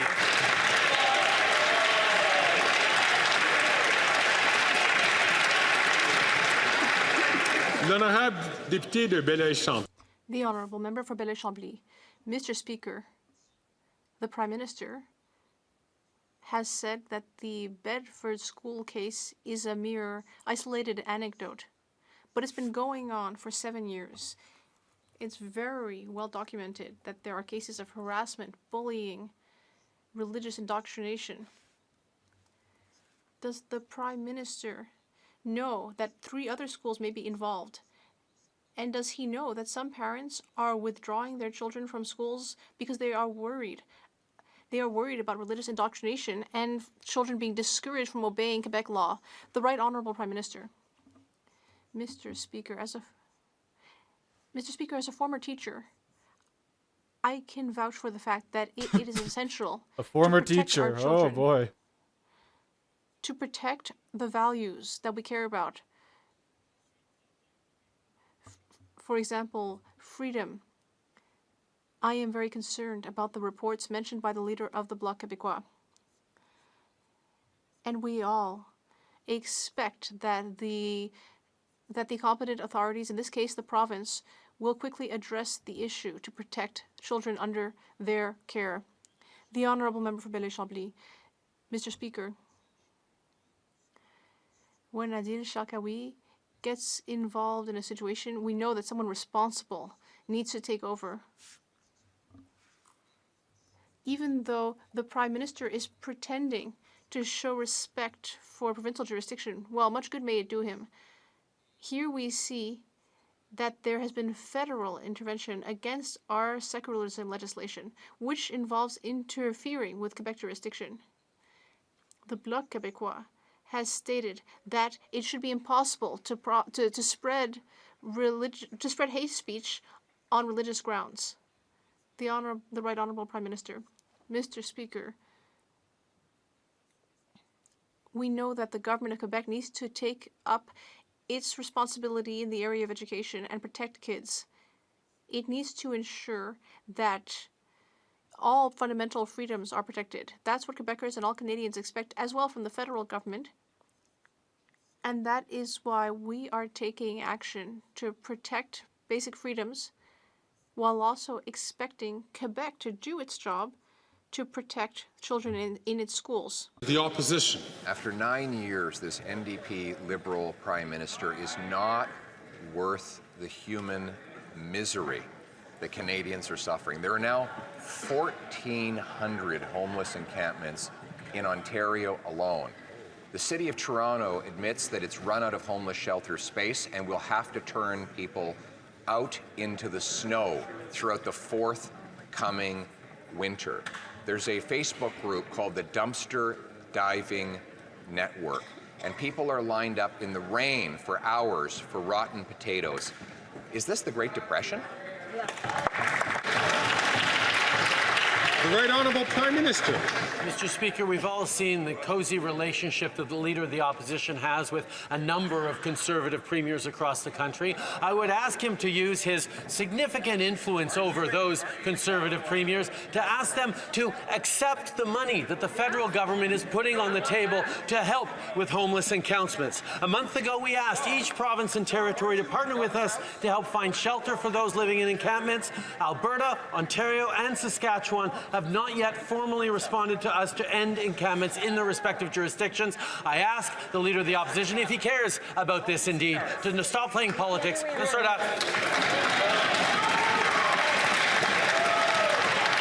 The Honourable Leader of the Opposition. The problem with that blame game is that, in fact, the worst homeless encampments are in NDP-governed British Columbia.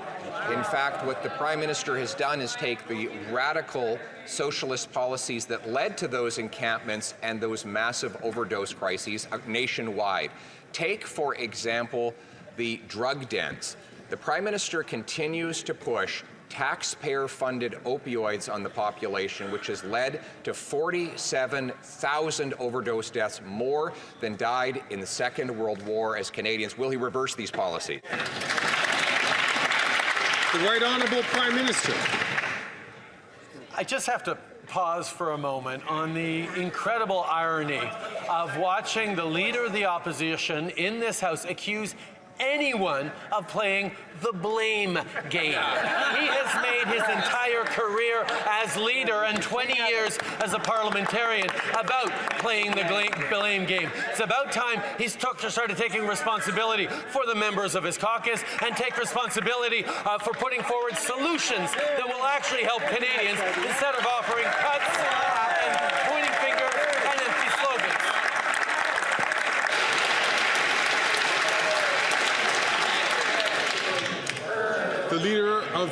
The Honourable Leader of the Opposition. The NDP Liberal government is acting like, quote, a drug lord. Those are the words of Masha Krupp, a mother who lost her daughter to an overdose. That daughter, Larissa, was given taxpayer-funded opioids. Now her son is addicted to the same government-provided drugs. This radical policy, which this Prime Minister pioneered and expanded with the help of the NDP, has taken thousands of lives. Will he stop acting like, quote, a drug lord and put the money into treatment and recovery? Whoa, a drug lord. He's Scarface now. Maybe he is from Cuba. Honourable Prime Minister. Mr. Speaker, we're using all the tools at our disposal to save lives and keep communities safe for everyone. Meanwhile, Conservatives are choosing to use struggling people as political props to promote fear and spread misinformation. From the very beginning, we've been there to work on an evidence-based, compassionate, and public safety approach. We have and always will be there to work with provinces and territories on approaches focused on saving lives and ending this crisis.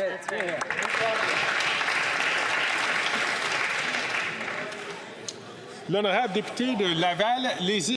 The Honourable Member for Laval-les-Îles. Mr. Speaker, the fight against foreign interference is a priority for our government and for Canadians. Canadians deserve leaders who will take all necessary measures to protect them. However, the Conservative leader is simply finding excuses to avoid his responsibilities. He is refusing to get his security clearance. Can the Prime Minister explain why it's important that the Conservative leader step up by getting his top secret clearance?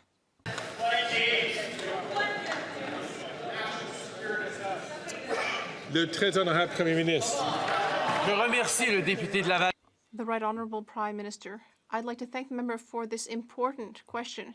It's a question that many Canadians are wondering about. And in fact, many Conservative MPs even are asking themselves this question.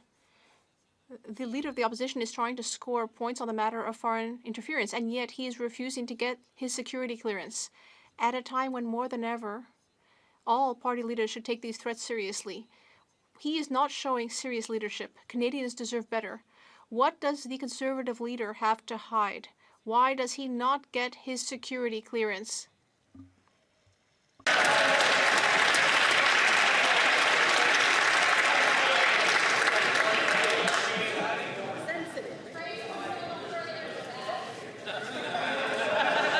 Uh-oh. Uh-oh. Greg was like, wow, we were 2 seconds away from continuing, and now it's just erupted into chaos again. Colleagues. I'm going to ask all members not to take the floor unless recognized by the Speaker.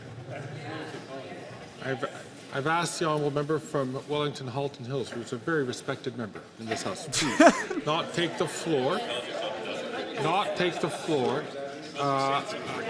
unless recognized by the Speaker.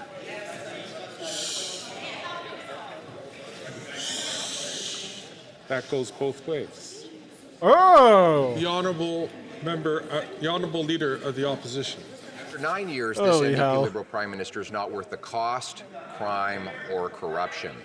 We now know that his deficit this year will be $7 billion, or 20% bigger than his finance minister claimed in the budget only 6 months ago. Where's the money going? Well, we know that $400 million was directed by Liberal appointees to their own companies in what involved 186 conflicts of interest. Now the Prime Minister has paralyzed Parliament for 2 weeks to cover it up and deny police the evidence. Will he hand it over to the cops so that we can put the bad guys in jail and get our money back? Here we go again about the SDTC. A month, roughly a month of running around, more than a month of running around, saying the same goddamn things over and over again. Holy. Minister. Mr. Speaker, we just heard very impassioned and understandable outbursts from the member for Wellington Halton Hills, who is concerned about foreign interference and the impact. What is something that worries me is that he can't have confidence that his leader, the leader of the Conservative Party, is actually going to do the work to take foreign interference seriously and get the security clearance necessary to be able to protect the members of his caucus from foreign interference. Pierre's got the latest Windows upgrade. He's running on a completely different iOS system.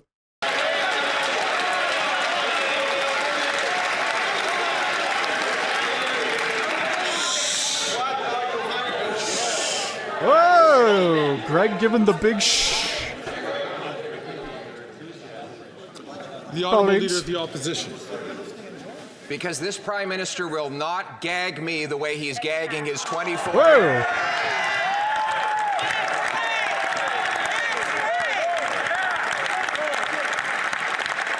Now fight. Now fight. Our country into a playground for foreign interference. He's unleashed crime, chaos on our streets. Pierre and Trudeau, Royal Rumble, let's go. My question, which he's erratically trying to avoid, is why does he keep covering up the criminal evidence in a $400 million green slush fund scandal? Why?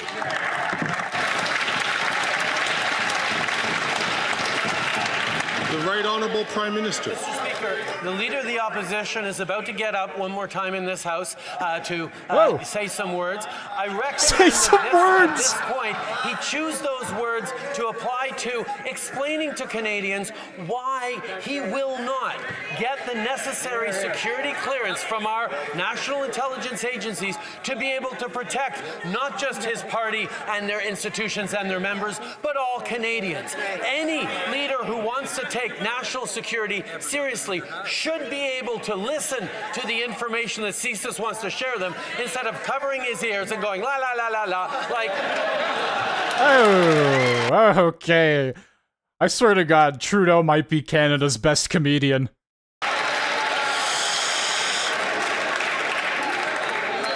Order. You think Greg wakes up every day and just goes, man, I hate my job. I really hate it. Hills. Mr. Speaker, I'll tell you the briefing the Leader of the Opposition will take.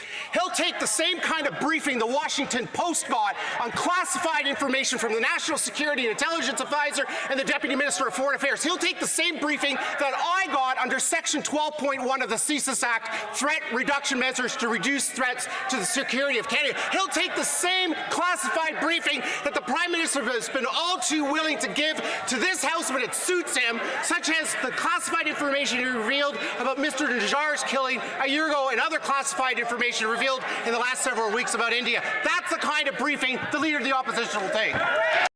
I'm deaf. I can't hear anything after that. That guy was just screaming the entire time. Oh my God. I think I got a headache.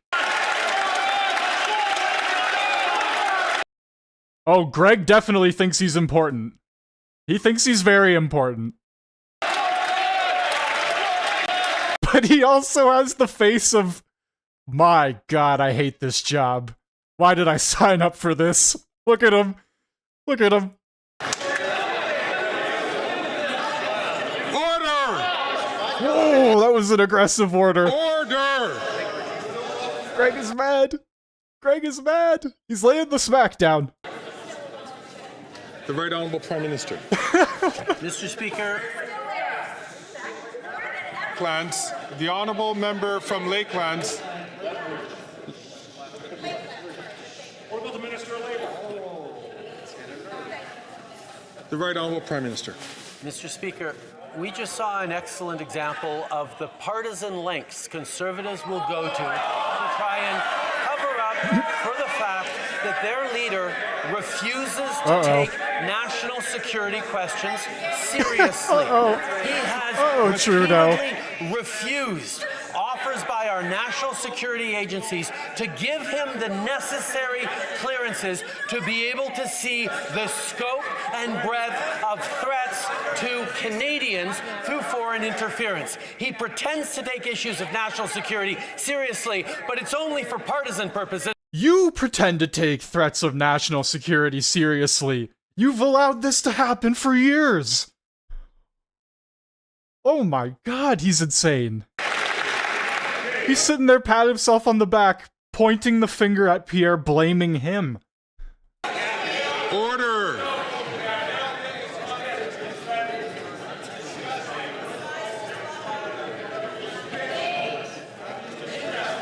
Like, it is so incredibly hard to believe anything the Liberals say when they have been in power for this long, and they try to run whatever semantics they can. LaSalle. Mr. Speaker, the public inquiry into foreign interference has made clear that every member of this House has a responsibility to fight against foreign interference in Canada. This is especially true of party leaders. It is imperative that all leaders be equipped with the necessary security clearances and information so that they can make responsible decisions to protect our precious democracy. The Conservative leader refuses to do so. Can the Prime Minister shed light on why it is important to get such clearance? Thank you. The words mean literally nothing because they're in power, and if they meant what they said, they would have actually just done it already, but here we are.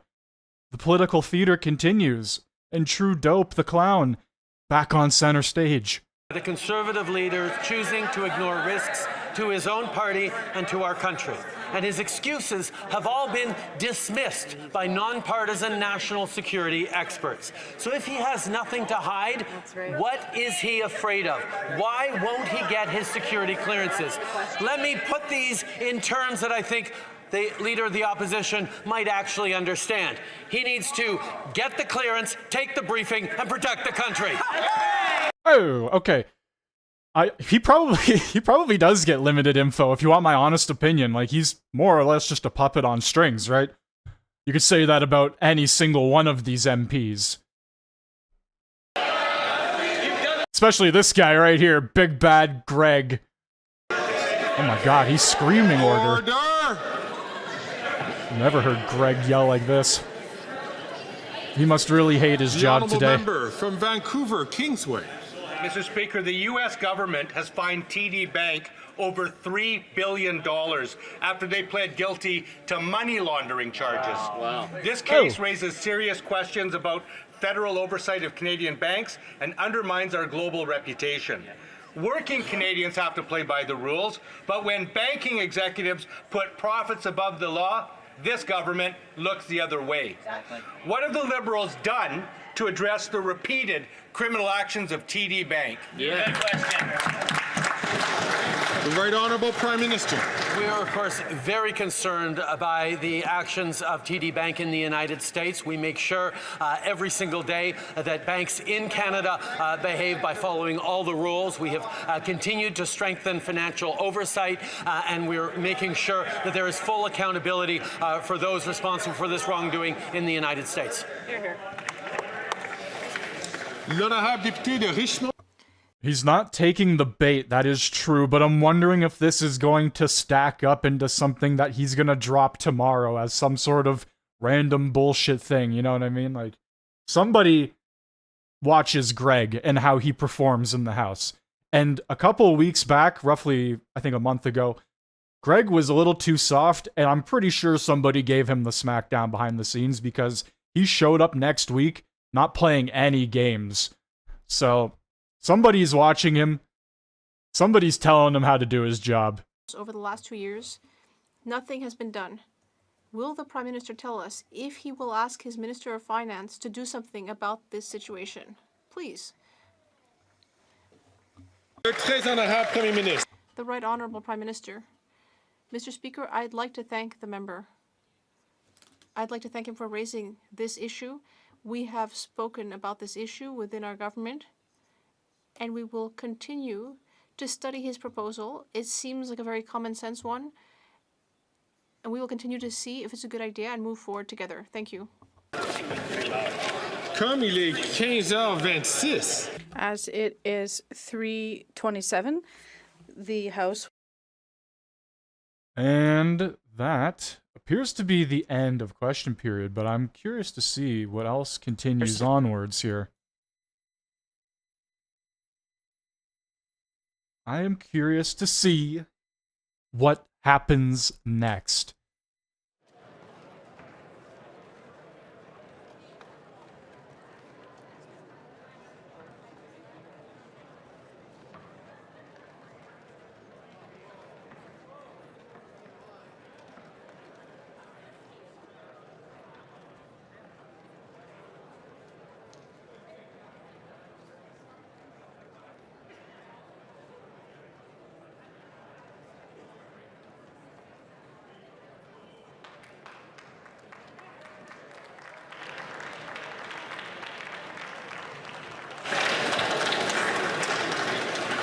I did notice that. Scheer did go up to Fergus. That was something.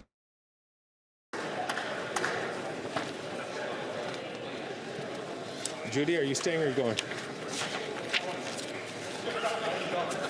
I wonder what's going to happen because there appears to still be a good portion of members on both sides here. Obviously, Trudeau likes to leave his job as soon as he can. Mr. Morantz, seconded by Mr. Albus, moved that the 16th report of the Standing Committee on Finance, presented on Monday, February 26, 2024, be concurred in. La période de The 10-minute period for members voting electronically has started. And the House will now proceed to the vote for members participating in person. We're actually getting a vote today. In favor of the motion will please rise. Miss Ing. Ms. Ing. Monsieur Duclos. Monsieur Duclos. Monsieur Leblanc. Monsieur Leblanc. Miss Tassi. Miss Tassi. Miss Sachs. Miss Sachs. Miss Suds. Miss Suds. Miss Jager. Miss Jager. Miss Murray. Miss Murray. Mr. Miss McGinty. Murray. Mr. McGinty. Mr. Scarpellegia. Mr. Scarpellegia. Mr. Casey. Mr. Casey. Mr. Vandal. Monsieur Vandal. Miss Cara. Miss Cara. Miss Saidu. Ms. Haidu. Ms. Sahota. Ms. Sahota. Madame Le Boutillier. Madame Le Potier. Madame Bivot. Madame Bibot. Madame Petitpas-Taylor. Madame Petitpas-Taylor. Mr. Ananda Sangare. Mr. Ananda Sangare. Mr. Beach. Mr. Beach. Madame Martinez Ferrada.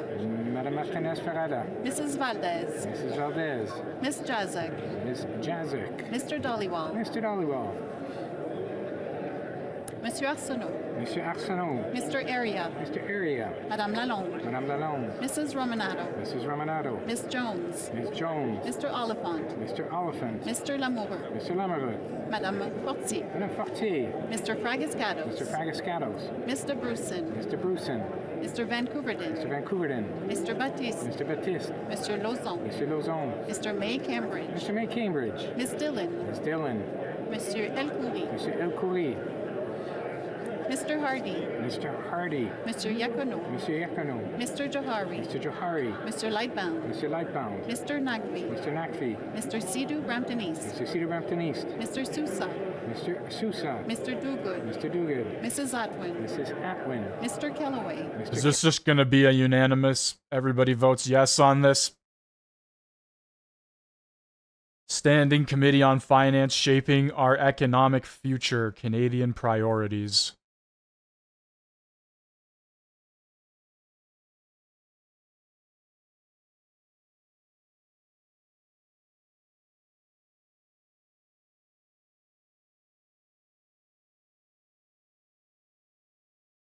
How are they going to force carbon social credit? Oh boy. Let's just hope a social credit system never happens. That would be I don't even know. That how about no? Let's just stay with that. Miss Kayabaga. Miss Kayabaga. Madame Lapointe. Madame Lapointe. Mr. Meow. Mr. Meow. Miss Thompson. Miss Thompson. Mr. Carr. Mr. Carr. Miss Gainey. Miss Gainey. Monsieur Terrien. Monsieur Terrien. Monsieur Sainte-Marie. Monsieur Sainte-Marie. Madame de Bellefeuille. Madame de Bellefeuille. Madame Michaud. Madame Michaud. Monsieur Thériault. Monsieur Thériault. Madame Larouche. Madame Larouche. Monsieur Lemire. Monsieur Lemire. Madame Saint-Clair de Gagny. Madame Saint-Clair de Gagny. Madame Chabot. Madame Chabot. Mr. Julian. Mr. Julian. Mr. Massey. Mr. Massey. Miss Matheson. Miss Matheson. Miss McPherson. Miss McPherson. Miss Idlout. Miss Idlout. Mr. Green. Mr. Green. Mr. McGregor. Mr. McGregor. Miss Dance. Miss Dance. Mr. Backrack. Mr. Backrack. Miss Blaney. Miss Blaney. Madame Hughes. Madame Hughes. Monsieur Boulris. Monsieur Boulris. Mr. Angus. Mr. Angus. Mr. Davies. Corrupt Beetlejuice. Miss Barron. Miss Barron. Mr. Descharlet. Mr. Desjardins. Miss Cirillo. Miss Cirillo.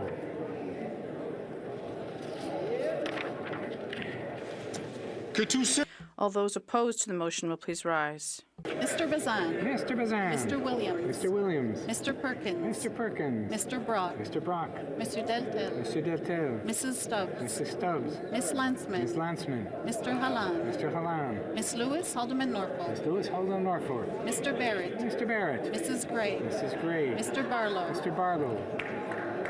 Mr. Kelly. Mr. Kelly. Mr. Baldinelli. Mr. Baldinelli. Mr. Cooper. Mr. Cooper. Mr. Kimmich. Mr. Kimmich. Mr. Kurek. Mr. Kurek. Mr. Small. Mr. Small. Mr. Lawrence. Mr. Lawrence. Mr. Richards. Mr. Richards. Mr. Berthold. Mr. Berthold. Mr. Workington. Mr. Workington. Mr. Abul Taif. Mr. Abul Taif. Mr. Seaback. Mr. Seaback. Miss Ferrari. Miss Ferrari. Mr. Stewart, Miramichi Grand Lake. Mr. Stewart, Miramichi Grand Lake. Mr. Viss. Mr. Viss. Mr. Doherty. Mr. Doherty. Mr. McCauley and Minton West. Mr. McCauley and Minton West. Mr. Lloyd. Mr. Lloyd. Mr. Strahl. Mr. Strahl. Mr. Brassard. Mr. Brassard. Mrs. Goodrich. Mrs. Goodrich. Mr. Moore. Mr. Moore. Mr. Morantz. Mr. Morantz. Mrs. Roberts. Mrs. Roberts. Mr. Tucker. Mr. Tucker. Miss Gladue. Miss Gladue. Mrs. Cramp-Nyman. Mrs. Cramp-Nyman. Madame Vien. Madame Vien. Mr. Patzer. Mr. Patzer. Mrs. Gallant. Mrs. Gallant.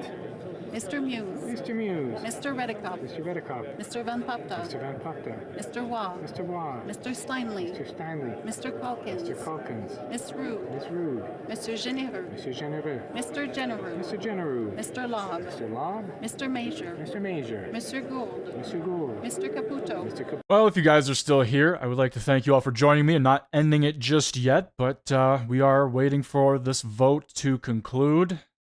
And then I believe they will show the electronic vote. And then I will see what is going on afterwards. But as of right now, we are just hanging out. Mr. McLean. Mr. McLean. Mr. Weber. Mr. Weber. Mr. McGuire. Mr. McGuire. Mr. Reed. Mr. Reed. Mr. Shields. Mr. Shields. Mr. Williamson. Mr. Williamson. Mr. Arnold. Mr. Arnold. Mr. Soroka. Mr. Soroka. Mr. Dowdle. Mr. Dowdle. Mr. Vierson. Mr. Vierson. Mr. Fast. Mr. Fast. Mr. Kitchen. Mr. Kitchen. Mr. Giovanni. Mr. Giovanni. Mr. Stewart, Toronto St. Paul's. Mr. Stewart, Toronto St. Paul's.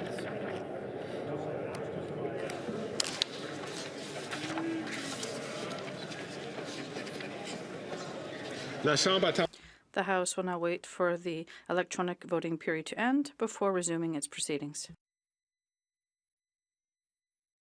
I would assume that they are just going to talk about the SDTC again in the House proceedings. Are they happening right now?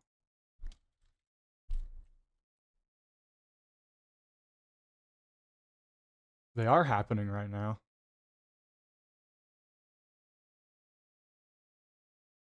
No, they're not talking about the SDTC.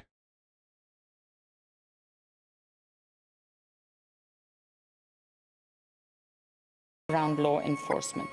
Bill C-20 will not only create a stronger review body, but it will also contribute to our nation's efforts to pursue reconciliation with Indigenous peoples and racialized minorities and respond to concerns around systemic racism within law enforcement.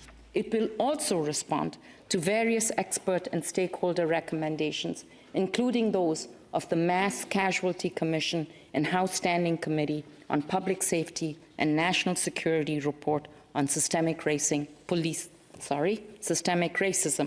in police. Alrighty, well, let's get back to the House. Across the board here, we have all the Conservatives pretty much saying no to this. They're done with Trudeau's policies. I think most Canadians are. See that most of the Bloc and I guess the NDP hopped on board with the Liberals. That's fucking rich considering both those parties constantly talk about how the Liberals are destroying the country. Oh my god. I mean, how many question periods have we had in recent time, like the past few weeks, after the NDP tried to separate themselves from the Liberals and the Bloc wanted to pass some bills of their own? So they've split from the Liberal coalition as well, and they've gone after the Liberals. And now we have a more or less unanimous vote across the board for all three parties saying yes. Even the independents are saying yes. Mr. Han Dong said yes. Don't know what party he's from, but he said yes.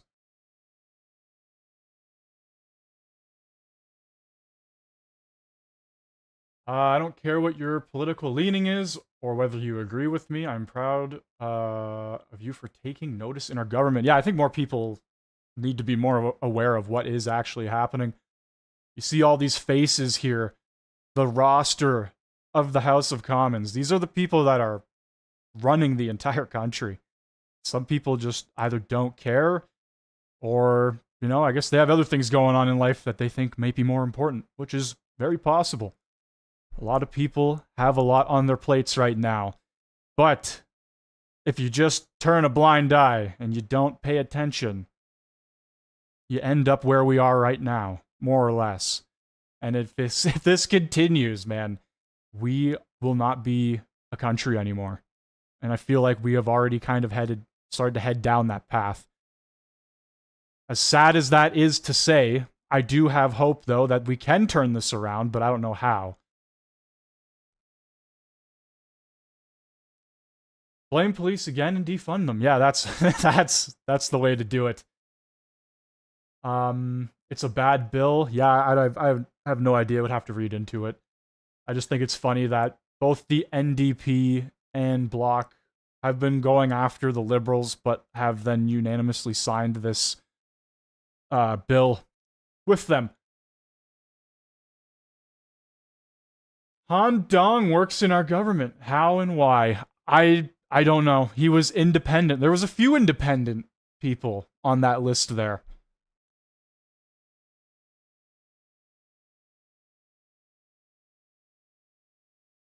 They may now use the raise hand function, and the chair will recognize them. Le bureau va maintenant. The table will now compile the results of the vote. Yeas pour 211, 211. Nays contre 117, 117. Je déclare la I declare the motion carried. point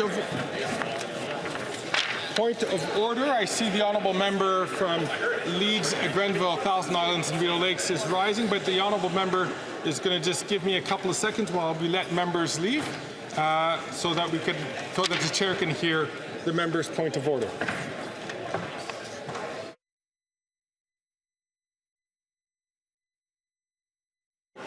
In the meantime, did he say we were getting to a point of order? Earpieces will now be reset.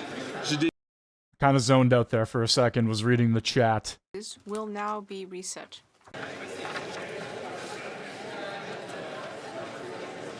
The honourable member from Leeds, Grenville, Thousand Islands and Rideau Lakes is rising on a point of order. Yes, point of order, okay. Speaker, during question period, while the leader of His Majesty's Loyal Opposition was posing a question through to the Prime Minister, is this the personal member from attack? Edmonton-Griesbach did use decidedly unparliamentary language, a phrase that you have in the past ruled as unacceptable, and called on members to apologize or they would not be apologize and withdraw or they would not be recognized. Now, I appreciate it's difficult for you to be able to hear that from your vantage point in the chamber, but I did observe the proceedings verification officer turn and then repeat the phrase word for word that was... Now look, as much as I don't, like the whole personal attack thing, I don't care, man. Say whatever the hell you want. But if there is a double standard in play where one side is being treated unfairly for saying things that the other side is saying out loud, out in the open, then yeah, I think a double standard is bullshit, and I will stand on that ground.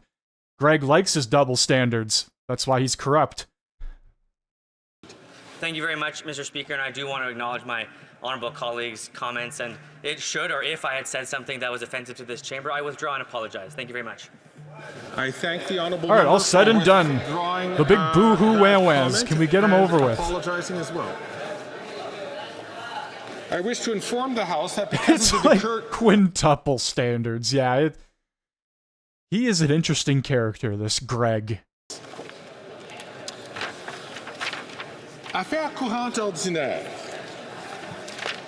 Routine proceedings. Tabling of documents. Introduction of government bills. Statements by ministers. Reports from interparliamentary delegations. Alright, we're heading into routine proceedings. That is gonna do it for me today. Thank you all for joining. If you are new here, make sure you hit that like button and hit that sub button. I appreciate you all for stopping by. Man, I gotta say, the conversations we have in here are pretty solid. I watch some of these other political channels, not gonna mention any names, but the chats move a mile a minute. A lot of it is just spam. A lot of it is ridiculous, out-of-pocket shit. So, you know, sometimes we get those people in here, but I typically run by the standard of you're pretty much free to say whatever you want as long as it follows YouTube TOS. If you're not following YouTube TOS, I'm gonna have to give you the boot. I'm sorry. But that's it for me, guys. Once again, thank you all for stopping by. And I will see you tomorrow. Question period tomorrow.